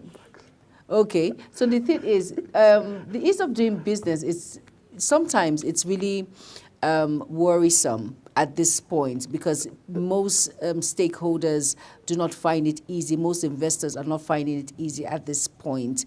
It's a very sad thing, but I'm sure the economics that will be here will break it down to us and explain to us if there are other means in doing business despite this economic crunch in which we face at the moment in the country. All right, that's a very important talking point. But the issue of when government seem to be in support, in collusion with foreign investors to play against local investors. How do you see that? Does it mean more of a compromise? Because there's been recent allegations against the city minister to say he's colluding with Lebanese foreign investors over to local investors. Yes, you've got local investors who have put in their hard-earned money, retiree monies into investing, for instance, in real estate, and you have the Lebanese use their connection in terms with the FCT minister and the government to pull down their structures because they're in conflict with a foreign firm who is also interested in a particular space. Shouldn't the local investor be more prioritized than the foreign investors? But you have to take a look at it. Most of these contractors, and let's take a back. There was this minister, I'm trying to remember him, who walked up to a foreign investor and he says, this particular, I'm trying to remember, is it... I'll definitely remember. And he says the materials these foreign investors are using are not, they're not quality materials. The one the foreign investors? Yes, exactly. Okay.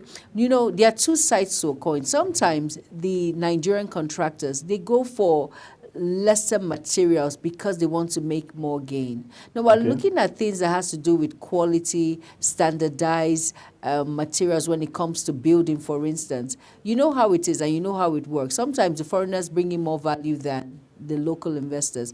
Maybe the FCT minister, because he has been accused, has weighed the two options when it comes to quality over quantity. So sometimes we have to look at these, but there are refined local investors that we have. I don't want to mention a few, Dangote, Boa, and all of that, who bring in value when it comes to building and when it comes to giving that value investing in our country, Nigeria. But there are some who are upcoming who just wants the fastest way out when it comes to making money and conniving when it comes. Look at many of our contracts around in Nigeria. Some of them are unfinished, and these are given to local investors compared to the foreign investors who take prompt action in delivering service than the local investors. And if you truly look at Julius Berger, for instance, give Julius Berger a contract and you see it is done within a stipulated time in which it says it will deliver. But our local investors, what do they do? For as much as we want to patronize them, do they deliver? Do they bring in worth at the same time? We have to weigh options before a particular judgment is given. All right, so those are some of the very key questions we'll be asking our guests who hopefully will be joining us via Zoom to know what the challenges are.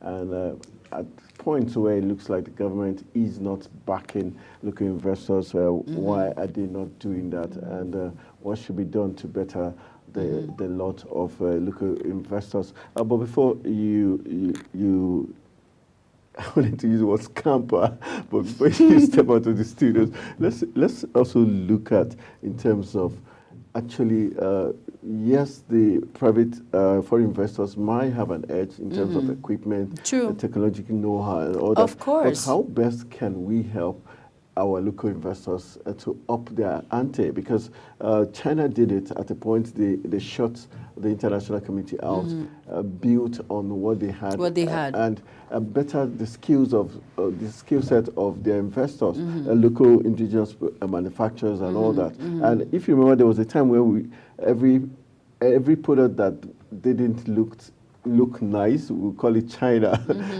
showing that it was not high quality. But now high quality. So can't they've we upped their game? Yeah, can't we look at that as a way to better? Despite yes, we might not be up there, but consistently, just like Innocent Motors, consistently they'll get better. Of course, and that is why the support system comes in, where most of when it comes to the federal government coming into, there should be like an entrepreneur program to encourage these local investors on ways to better their products and better their sense of ways of doing business when it comes to networking, going out for trainings. There should be a sponsorship. You know, that's to better our country, Nigeria, going out for training, learning training, going in for empowerment when it comes to looking at how these foreign investors, how they do it better. Just like you see the Chinese, you see them mostly in Nigeria, they know how to speak Hausa because they know that Hausa is one language that you go out with all over the world that you can understand and trade with. They come, learn Hausa, and they go back to impact their country. So local investors, if the federal government can actually invest in our local investors, they would go to Aba, our Igbo brothers. Look at what they do. They just need that training, that acquiring more skills. The federal government should actually have like a forum to invest on our foreign, because it's the betterment of Nigeria. Go out, learn the skill, learn ways in which they produce their products, learn ways, and then come back home and deliver. All right, well said. Let's say our guest, Honorable Engineer Tony Uche Ezekwelu, who is an engineer, economist, and also public affairs analyst, but not forgetting the fact that he was also the former chief whip of Anambra State House of Assembly, is joining us via Zoom this morning. We want to say thank you very much for making our time to be with us this morning. Can you hear me? All right, I urge you to, I don't know if you have to do something for your audio. We can hear you, but can you hear me? Yes, I can hear you. Okay, great. Good morning. All right. Thank you for joining us this morning. I'm not alone. I have my co-host here, Jubai Manson, also here, as we are so glad to have you join us on Global Morning. Good morning. Thank you for joining us. It is my pleasure. It's my pleasure. Good morning and happy Easter. And I'm very much happy and glad to be part of your program this morning. Thank you. All right, we're looking at the ease of doing business, and we're looking at foreign investors versus local investors, the challenges they face, and the need for the federal government to give more backing to Nigerian investors as a way to better their lot and make them better and bigger. Let's get your take as regards how you perceive the competition between local and foreign investors, and which should take precedence in terms of government support. Thank you so very much. Every country around the world does its best to protect its own citizens doing business.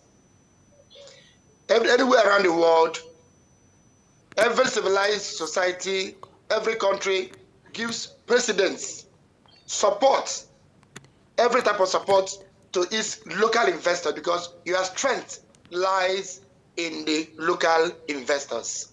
Local businesses are what drives the economy of the country. They are what necessarily drive the IGR of the country. There are those ones that retain your foreign exchange within your own country. So, for instance, if you go to the United States of America, for instance, they subsidize farming to a very large extent. That is why their farmers can compete with farmers anywhere around the world. Go to China. China supports, finance, and subsidize so many things for energy and other things for the Chinese manufacturers and their local investors. So that in doing such, they can have ability and capacity to employ more, expand their businesses in foreign exchange, and then to help make the business bigger and make the country and the economy more self-reliant, more productive, and then make the economy stronger and bigger, and become a means not only for competition with other countries, but also as a means of throwing about power, influence, and control in the global economy. Therefore, in as much as foreign investors are very important too, because foreign investors, while coming in, equally bring in foreign exchange into the country, brings in their expertise, and then and the other things into the country. Any country that does not have reasonable investment, foreign direct investment in their country, has a problem and is not regarded very much. The ease of doing business by local and foreign investors in an economy determines to a very large extent how the country is regarded. That is why every country tries to make you believe that doing business in their own country is best and encourage you to come. Because when you come, you bring in your money, your expertise, and other things. However, in looking at the two sides, which should a government of a country like Nigeria give more precedence, more support to? Definitely, it is the local investors. Because the local investors are citizens. They are there to stay. Come rain, come shine. They are not running out anywhere. Whether the economy is good or bad, they are there. They employ the local artisans, the local workforce all around, both skilled and unskilled. They also help in developing the country in so many other ways, in social infrastructure and other things within the community they are working on. And they also help in training your people, giving them the best of the trainings, because they know that they are doing something that is patriotic within their country. But foreign investors, whenever the economy is bad or things are going on, they run. For instance, in the last 1-2 years in Nigeria, hundreds of multinational companies, foreign investors, have divested and gone out of Nigeria. I doubt if there still remains in Nigeria any foreign pharmaceutical manufacturing company in Nigeria today. Some investors in the oil sector, in different sectors, manufacturing sectors and others, even MTN, ShopRite and others, are even threatening in one way or the other. Shell have pulled out some of from certain areas of investment in Nigeria, and so many others. So any country that is civilized, sane, patriotic, and wants to build itself to become stronger, always give presidents support, extra support to its local investors so that they will be able to compete with foreign investors and also compete with other foreigners that are not even investing in their country, both in terms of output and then products, instruction for market for their products and others. All right, because Engineer if you Tony, I don't want to interject. Engineer Tony, now you mentioned about foreign investors. Now there's this tussle that goes back and forth when it has to do with foreign investors and local investors, like the Lebanese, for instance, how they have more standing when it comes to real estate compared to our local investors. And in the back of their mind, there's some sort of, in quotes, research that says they have the backing of the FCDA. Now, how true is that when you compare foreign investors like the Lebanese, who gain more support from the Nigerian government compared to local investors? Well, my dear sister, it is a very unfortunate development that most times the Nigerian government give more attention, more support, and more preference to foreign investors like the Japanese, the Indians, the Chinese, the Europeans in Nigeria. But the worst still is when you come into the issue of the Lebanese. Across the world, everybody knows that the Lebanese are not only shrewd in their own business, but most times they operate their business in such a way that they will exploit the economy they are working in. They exploit you, and in the end, they still flit back the capital gains back to their own country and other areas. That was why in some countries have chased away Lebanese businessmen from their country. Now in Nigeria here, Lebanese are even they have more stand in Nigeria than Nigerians in competition for business in different areas, be it in manufacturing, in contracts, in real estate and other. Let me come back to the issue of the one in the real estate. For it, let me take an instance. I happen to be involved in real estate development in Nigeria and then in Abuja too, where my company is part of the small companies that's also involved in development of an estate owned by Praco International Limited. Praco is a 100% indigenous company, 100% indigenous company. And then Praco is also running in partnership with other big names in estate development that are wholly and fully indigenous, like the Sneko Group, Prince and Princess, and then some Network and so many others. So, but now when there is a dispute arose between the Praco, which is a Nigerian-owned indigenous company, with Sunrise, that's a Lebanese company. You cannot imagine that Lebanese, not only first of all in area of real estate, there's a real estate that was demolished by the Wike administration, by the FCDA, last week, Tuesday, in Abuja, last Wednesday in Abuja, in Asokoro Kubo area. That particular property was owned or is owned totally by Praco and its allies. Now, the allocation had been got well over 20 years ago. Then there were issues. Along the line, the matter was in court. The allocation was properly done, had the ministerial approvals, and every other approvals were given to the Nigerian developer.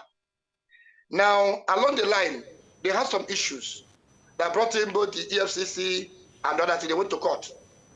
Finally, within the period they are in court, the Lebanese, the Sunrise, when they came newly into Nigeria, you know, most times Lebanese use companies as fronts for either some big wigs or as front for money fleeting and money laundering.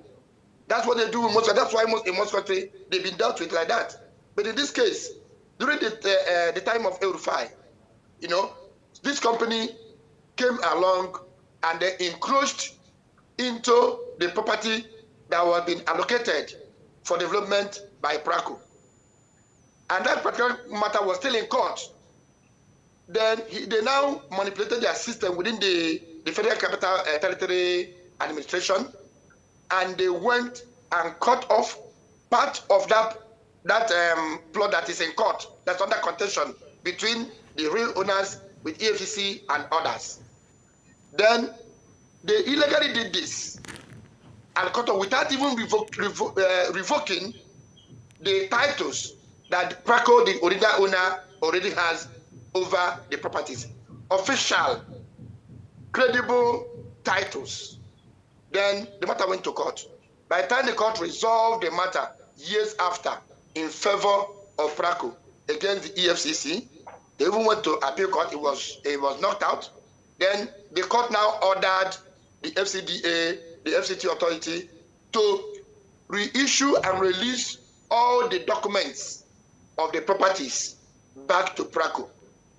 Now, you know, as I said, that particular property, the Lebanese, the Sunrise people, have already criminally, using some government officials, carved part of the property and started developing it when the matter was in court. So they criminally appropriated the property of indigenous Nigeria to themselves. Now, when the matter was decided in court in favor of Praco and his allies, the FCDA, the minister, was ordered by the court to release all the documents back to Praco. But by the time they now came to the minister, what now happened is that the minister now said, okay, let us do out of court settlement. You are businessmen, let us do out of court settlement. Please, what you now do is, Praco, they have developed this area. Let's now divide it. Let them take the developed area, cannot take the undeveloped area and develop. And they now went and got a consent judgment in that regards. Now, the Praco now went ahead. The final documentations was done and approval to start developing was done, was approved by the FCT authority in December 27th, 2023. And then they were now ready to move into development. It was involved in 214 hectare land. So finally, what did happen finally in this area is this. By the time they started development, they've done clear the mighty forest there, done the perimeter fencing, and started developing close to 100 units at the same time. Then, before they know what's happening, the Sunrise went to court to stop them from development. And they went to court and they were able to defeat Sunrise again. In that court, they have two court judgments, two court orders.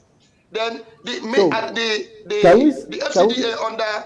Can we say the judiciary is also part of the people that are also not helping local investors that seem to support the foreign investors, the judiciary, from what you're saying now? I will tell you that the judiciary did the right things. They adjudicated squarely, fairly, and equitably. They said Praco is the original owner of the land. They should be the owner should be released to them for development. The judiciary have done its own part. It is Nigerian politicians that are being used by these unscrupulous so-called foreign investors. They are not investing anything here. They are here to fleet, to carry what we have, and then move away to their own country. So what they now did, they now went to the FCDA administration, who knows what they dealt with them, and then the FCDA minister and the FCT minister suddenly, against court judgments, against court order, against every known reason, went in to demolish the properties that's worth tens of billions already invested by Nigerians. The company that have been developing those places has even over 2,000 workers under their control, all Nigerians, both permanent employees and then part-time employees. And then they waking there early in the morning around 6:45 a.m. and demolished the whole place. Not just going to put a stop work, because in a safe society, if there is issue, what you do is put stop work, use security to cordon off the place, and invite the developers, everybody down to round table to talk. Now, but instead of doing that, the act of malice, vendetta, I don't know if I will use envy or what, but prodded by the Sunrise, the Lebanese in the Sunrise, they now moved against the court order, against judiciary, against the constitutional authority of Nigeria, against sovereignty of Nigeria, to now demolish the multi-billion investment of Nigerians in this very critical period when Nigerian economy is in a crisis situation. And when asked, why should that happen? Why should that happen? They said there's a dispute. There's a dispute between two companies claiming this. Now ask them, why did you not demolish the property of the Nigerian and leaving the property of the Lebanese without being demolished and even the residents of Nigeria? All right, let's move on to other issues now. With this happening, obviously, we can tell where the pendulum is shifting. Let's look at the other challenges faced by local and foreign investors in terms of tax, rebate, and also other issues that make the ease of doing business, especially for local companies, in terms of technology transfer. How does this affect local investors? All right. When the government failed to give enough encouragement and support to local investors, we have the kind of crisis situation we have in Nigeria today. Because here now, if the local investors are not supported, if the manufacturers are not supported, they cannot manufacture, they cannot produce, unemployment will come, inflation will come, more importation, and then there will be fleeting of dollars of foreign exchange. And that is why Nigeria today, the Naira is turning into a kind of Zimbabwean money, and that of Malawi in those days. We used to say, your money is like the money of Malawi people. But today, Malawian money is even stronger than ours. The Zimbabwean, Ghanaians, all of them are stronger than ours. The Nigerian government should understand that patriotism must be from top to bottom. That patriotism must be from those in authority and those that are being ruled. To get your economy right. All right, I think we're having a little bit of network hitch there, and I'm sure... we hope in a few minutes he will be rejoining us so that we can conclude that conversation. Support. Okay. The government must, to a very large extent, support and encourage local investors, technologists, manufacturers, farmers, and the local.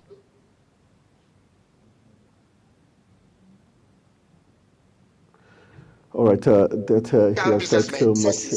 And the other instruments, with policies and the other instruments in place for the local investors, you will see that definitely they will be doing exceedingly well. And then you will see that our professionals, our investors, in fact, everything about Nigeria will improve in this country. And I think what we are not doing.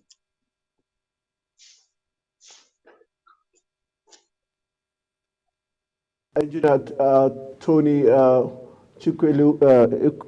Ezekwelu, we hope you'll be able to rejoin us so that the reception would be better.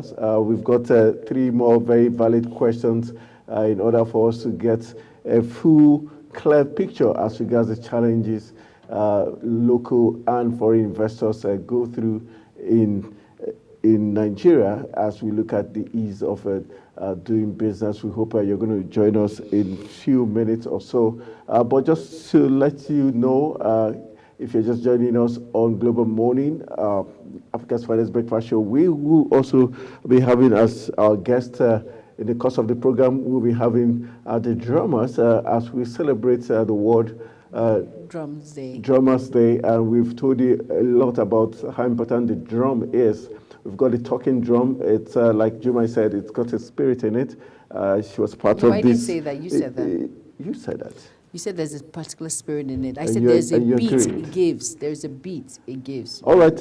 We hoping that Engineer Honorable Tony Ezekwelu will be joining us. But meanwhile, while we're waiting for him to rejoin us, we will be giving some 15 minutes to the drummers to come display some of their skills and give us more insight as regards what this means in terms of today and what the talking drums do, if they truly have got some spirit that moves the either nodding of your hair or, stomping your feet. Okay. Stick around. Global Morning returns shortly.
All right, welcome back. You're still watching Africa's Finest Breakfast Show, Global Morning on Global Television. And we still have Honorable Engineer Tony Ezekwelu rejoining us back. He's an engineer, economist, and obviously public affairs analyst. Honorable Tony, nice to have you rejoin us.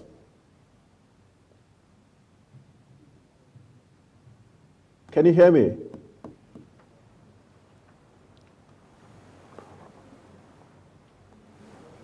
Engineer Tony, are you there?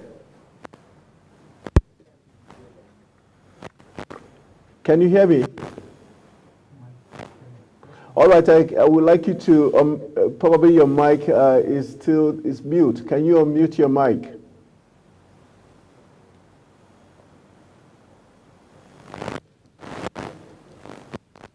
Honorable Tony, are you there? Can you hear me? Let's wrap our conversation up.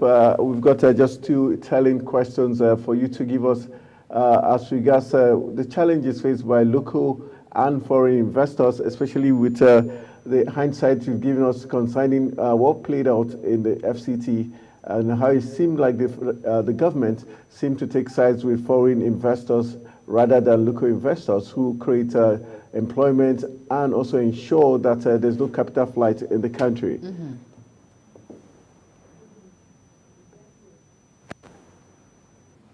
All right, I think we're getting it all very difficult establishing contact with Honorable Tony Ezekulu, and hopefully maybe towards the end of the program we might be able to get him rejoin us fully. All right, tell you today. I'm fully back. I'm back. All right, okay. Thank you, Honorable Engineer Tony Ezekulu, for rejoining us. Let's wrap up our conversation with a quick one. Now this has happened, especially with the example you gave with what's playing out with the Nigerian investor and the Lebanese investor. What should be the solution and the way forward as we wrap up our conversation? All right, the solution and the way forward is that, first of all, the Nigerian government, especially the FCT administration under Barrister Nyesom Wike, should learn to obey the rule of law. Impunity should no longer be the order of doing things. And I'm sure that the administration of President Ahmed Bola Tinubu have promised to give in Nigeria a government that obeys, follows the rule of law, that provide very beautiful ease of doing business in Nigeria, both for local and foreign investors. Therefore, Mr. President, I will plead you should call the FCT minister to order that every action that you must take must be in line with the law, because the office is occupying is established by law, the same constitution. And he, as a person, has benefited so enormously from judiciary that he should stop spawning the judiciary. He should stop disparaging the judiciary. He should stop insulting the judiciary. And then he should, and even as a lawyer and as a life bencher, he should be part of people that will ensure that rule of law is obeyed, is maintained. Whenever there is a court order, if you are not happy with the court order or judgment, you appeal it, you go back to court and appeal it. You cannot take laws into your hand because you are trying to protect a foreign investor against a local investor. Most times, if you do this, you discourage our people from investing. And if even foreigners will start running away because they will say there is impunity, there's lack of rule of law and order.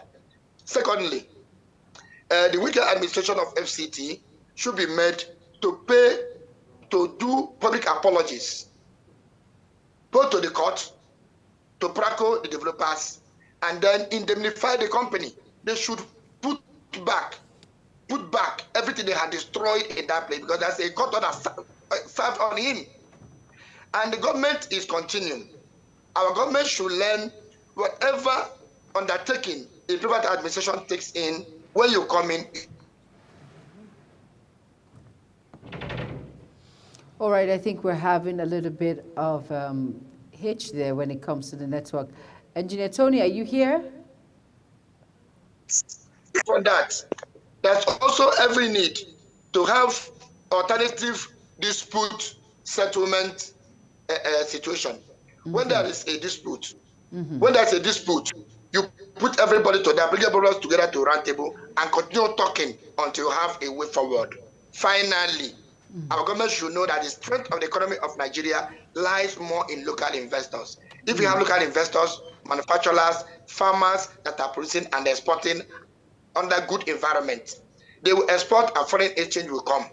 And when the people outside see that you are local investors are doing very well. They want to come and invest and do their business and make their money in the country. But All right, if you suppress your Tony. local in favor of foreign investors, even foreign investors will run away from the country. Okay. All right. Now, how can the federal government promote our local investors, help in promoting our local investors so that they can be patronized also against the foreign investors? What can the federal government do? All right. First of all, government must put in place a law that makes every choice investment, area of investment, that to be for on right of first refusal by Nigerians. That's number one. Number two, most areas of the entrepreneurship and manufacturing and agriculture should be subsidized by government. Government should give some good tax incentives to local investors, farmers, manufacturers, and all those likes to ease out, to provide a conducive environment, make the ease of doing business by local people very good. Then government should provide adequate security, because security of life and property is what is the primary role of the government. And any country, any society that is totally free, that totally secured, investments and money go there. Anywhere you see that is secured, that the ease of doing business is very good for everybody, investors go there and economy booms. Then government should also make it a priority that this issue of local content law that's in place should be fully enforced. That's because if you look at Nigeria now, Lebanese are even owning shops in our different markets, trading in our markets, which you cannot do in their own place. There's a limit. Even artisans, they're bringing their artisans. Chinese do the same thing, and other people here are bringing their artisans. Then putting out our own local skilled and unskilled labor out of job, increasing the rate of unemployment in our country. Thirdly, Nigeria is in a crisis situation. The government should stop increasing import duties on important and essential goods, machinery, equipment, and the services, in order to encourage our people to get those things that we use in producing it locally here for export. Because if you watch since last year, the CBN have been increasing the tariffs on different things that are being imported. And we know we do not manufacture most of those things locally here. Thirdly, or fourthly, the government should, as a matter of urgency, link up major manufacturing areas and major zones with more seaports. The eastern flank, the eastern naval or maritime zone, that the All right, Engineer Tony, we have to wrap it up at this point, I guess. Okay.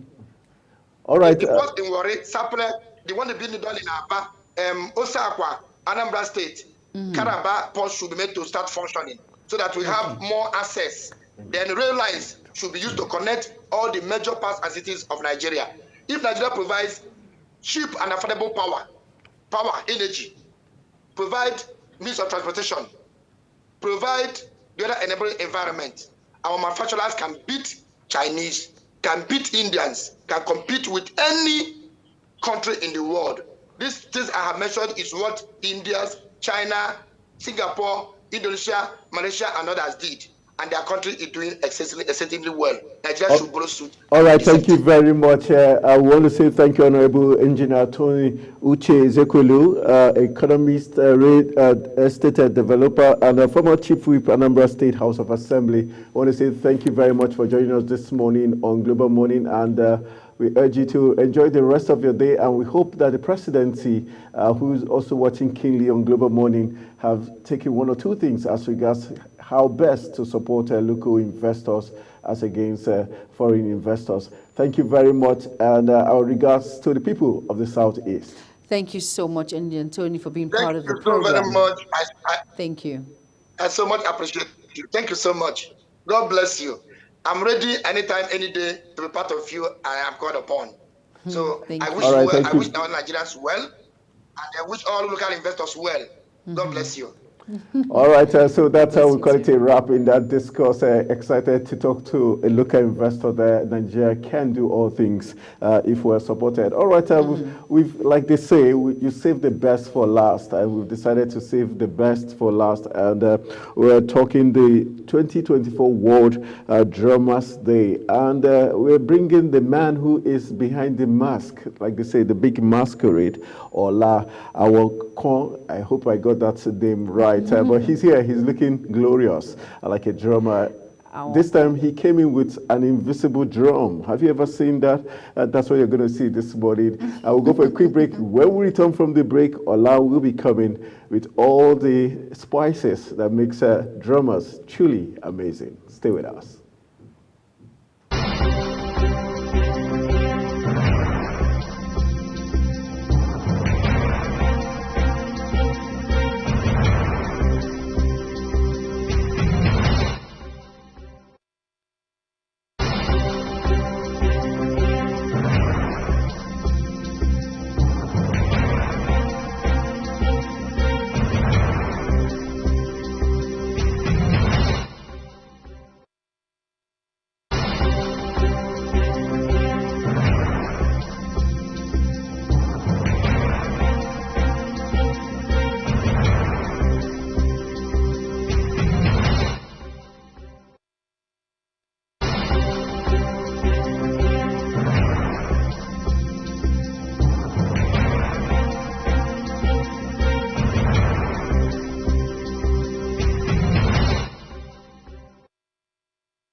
right, welcome back from the break. You're watching Africa's Finest Breakfast Show, and it's about to get even finer. I told you I've got someone who is in the theater art community family. He's been there like forever.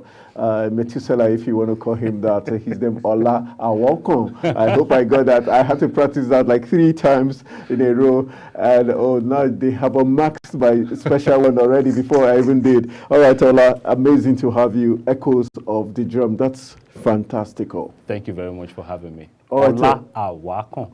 Ola Awakon. It's like music already. Like the drum is beating it already. Yeah. All right, so let's look at 2024 World Drums Day. This 2024 has to be beautiful in terms of talking drums. Tell us the significance of the drum. Well, the drum is life. Drum is life. Ooh, like water. Okay, so let me analyze that analogy. That drum is life. Our existence is built on rhythm.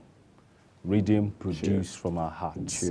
True. And if it's the rhythm, if the heart is not producing that rhythm, then we're gone. We're gone. We're gone. True. So whatever produces rhythm, that produces beats, that produces sound, is actually can be likened to life. True. So the drum is such a significant tool for cultural appraisal, renewal, for ecotourism, for development, for unity, for just name it, the list is endless.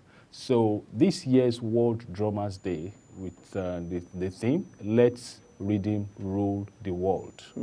Nice one. So it's rhythm is already ruling the world because another aspect to it is the issue of sound, the issue of music. Music is the soul of our existence. It's the soul of life. Give it to us. Imagine a world without rhythm. Imagine a world without sound. How boring would that be for us? So this year's World Drummers Day is to let the world know that drums actually go beyond you just putting your hand on the leather skin, playing some sounds. It's actually spiritual. It is. So I was right. I told my colleague there was something spiritual about the drum. Definitely. It's spiritual, and that is what we are trying to do with this play. This play, Echoes of the Drum, is actually the first of its kind drum drama, that is written to holistically delve into the significance and the potency of drums for whatever significance, for unity, for cultural appraisal, for ecotourism, for just name it. And now the Guild of Theatre Art Drummers, which is the umbrella body for drummers, drum practitioners in Nigeria, has picked on the material, seeing it as a viable tool for their own crafts to say, this is what we do. And the best way to put it forward for you to understand what we do is let us tell it through what this young man has written, Echoes of the Drums.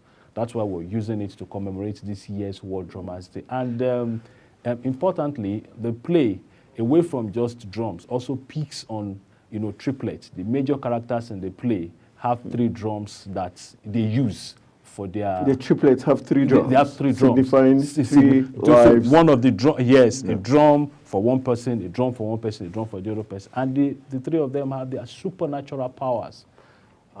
They are from the clan of drummers. That's what makes the play very, very significant. And we have over 23 drummers from Lagos here in Abuja. The set, what inspired this story? What was the set? Because I like you just took me back to theater, open theater, when we go for rehearsals. There's this vibing at a point after. Usually I would be at the backstage because I was only shy, so I would say I'm part of those doing the sets. I'd rather be there, but behind the scene. But let's look at what inspired this story, first of all. Okay, this play was written in... The first draft of this play was done in 2005. Wow. 2005. 2005. And this is 2024. Oh boy. I'm still coming to 2024. Oh boy. In 2015, 10 years later, it won a prize.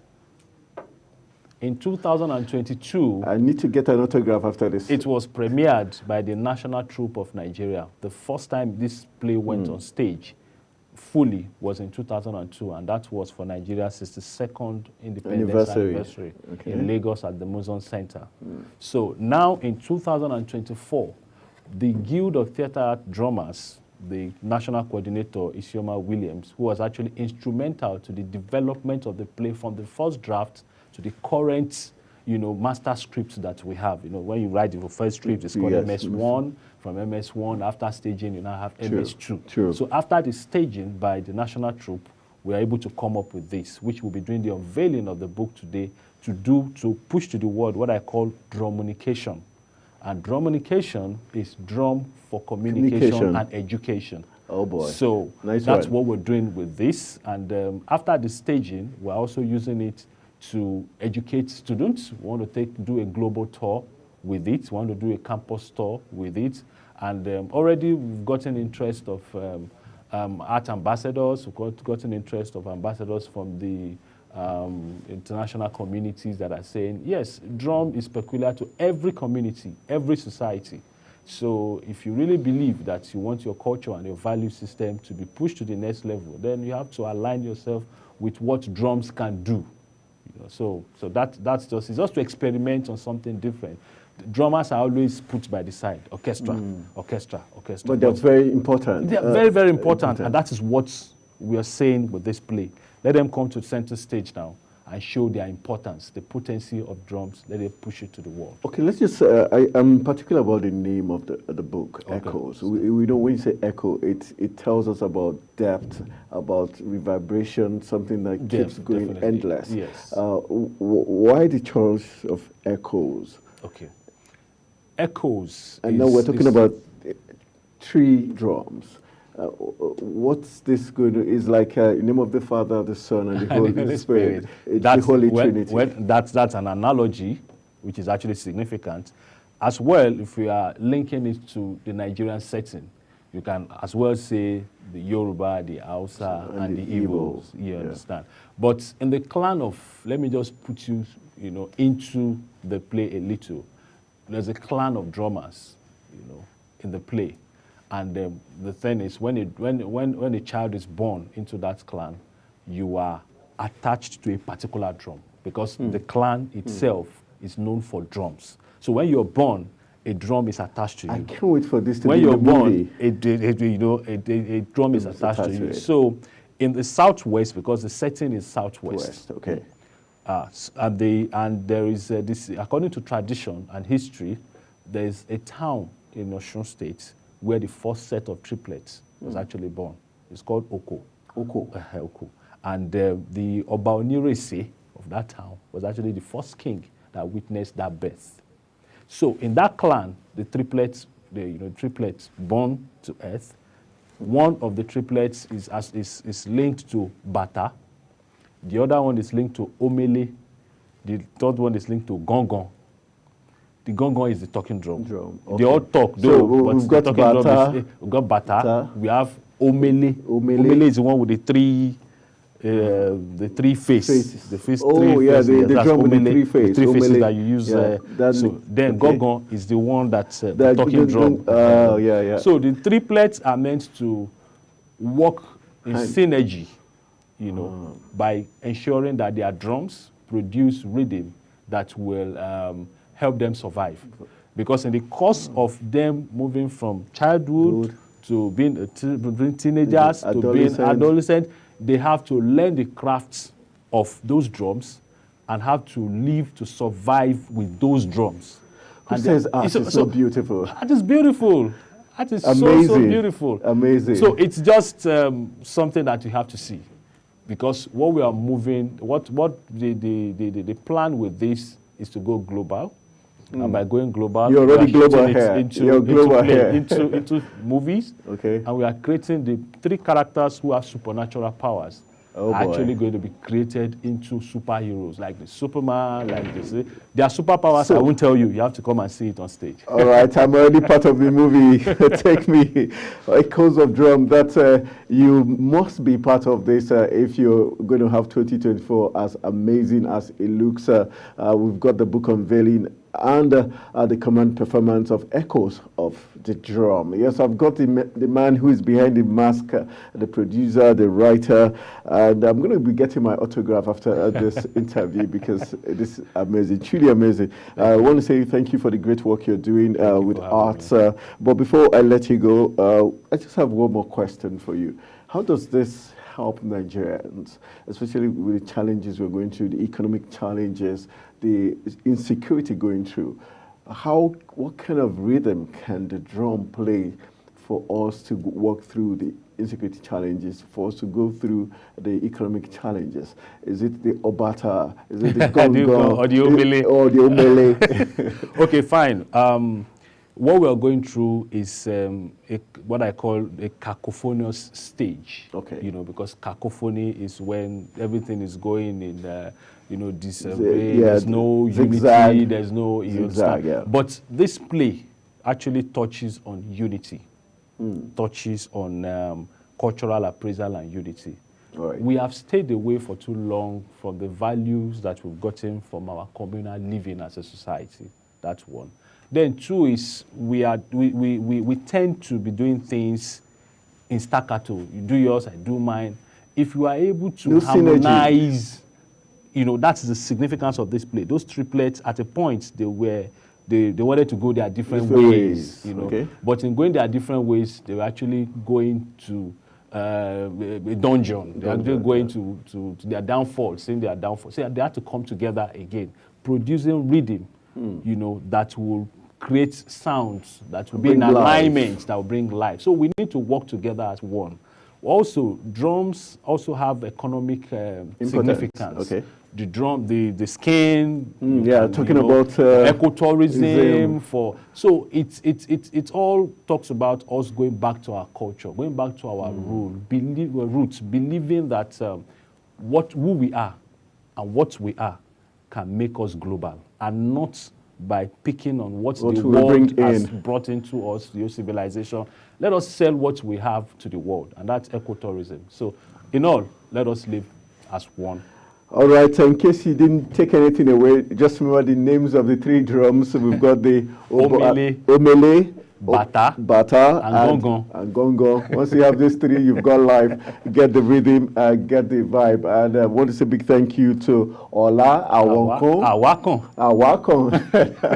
Oh, boy, I'm going to learn this all day. All right, Ola Awakon, I want to say thank you for taking your time to write this book since 2005. Yes. You've been putting up the work. It just reminds me of one Nigerian song.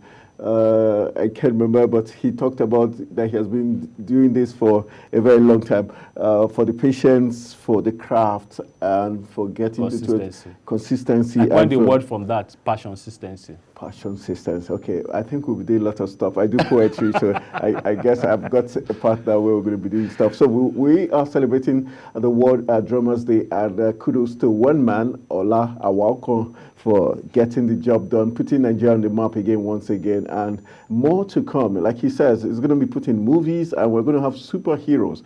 Try as much as you can to be there, to be part of this event, and who knows, you might just be lucky, it might be one of the superheroes that will be created from this amazing Echoes of Drum. All right, that's what we call Africa's Finest Breakfast Show. We give you everything in between to make your day truly amazing. We'll go for a quick break. When we return, we'll be wrapping up Africa's Finest Breakfast Show. Stay with us.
right, it's time for us to say our goodbyes. This is one of my favorite time of the program. Because I know after this I will go have a feel of the taste and texture that you saw this morning, and I would say a jar of juice. All right, let's say goodbye. Talking drum, are you the ngong or the omele? You saw what is Obata. Obata. You know how I gave that? Oh, see, I told you I was right. It's spiritual. You know, I came and I danced in the studio. I did it. I you walked. felt the spirit, huh?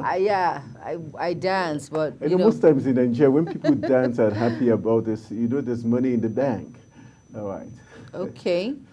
All right, and this is where we say our good mornings and goodbyes. I want to say thank you for joining us this morning. It was amazing having you as part of our live set this morning. Yes, it was. was. Very happy. Yes, it was. And of course, today's happy International Drummers Day. To all the drummers out there, we appreciate what you do at the background. Sometimes we focus on the song, but really you are the one singer, coordinating those tones that give beautiful rhythm and beats. And it's a beautiful time. I hope you had an amazing time with us on Global Morning today. I sure did. And I am Jumai Manson, my very annoying co-host. Just to let you know that today is also World Mines Day, United yes. Nations Day for those who have suffered mine effect in terms of explosions. And we're also celebrating that day. And we urge you to go out there, reach out, show love to those who have been maimed, especially our soldiers, our police officers who go out there in front of, in the line of a war. I want to celebrate and cherish all you've done for us. And to chip in too, to ensure that they understand that they are not alone. We understand their sacrifices, and we know that we love you. Thank you for the sacrifice, and you're not alone, basically. And like I said again, and that's a wrap on the program Global Morning. Hope you had an amazing time with us. I am Jumai Manson, and my co-host. My name is Anthony Momodi, saying thank you for being part of Africa's Finest. Bye-bye.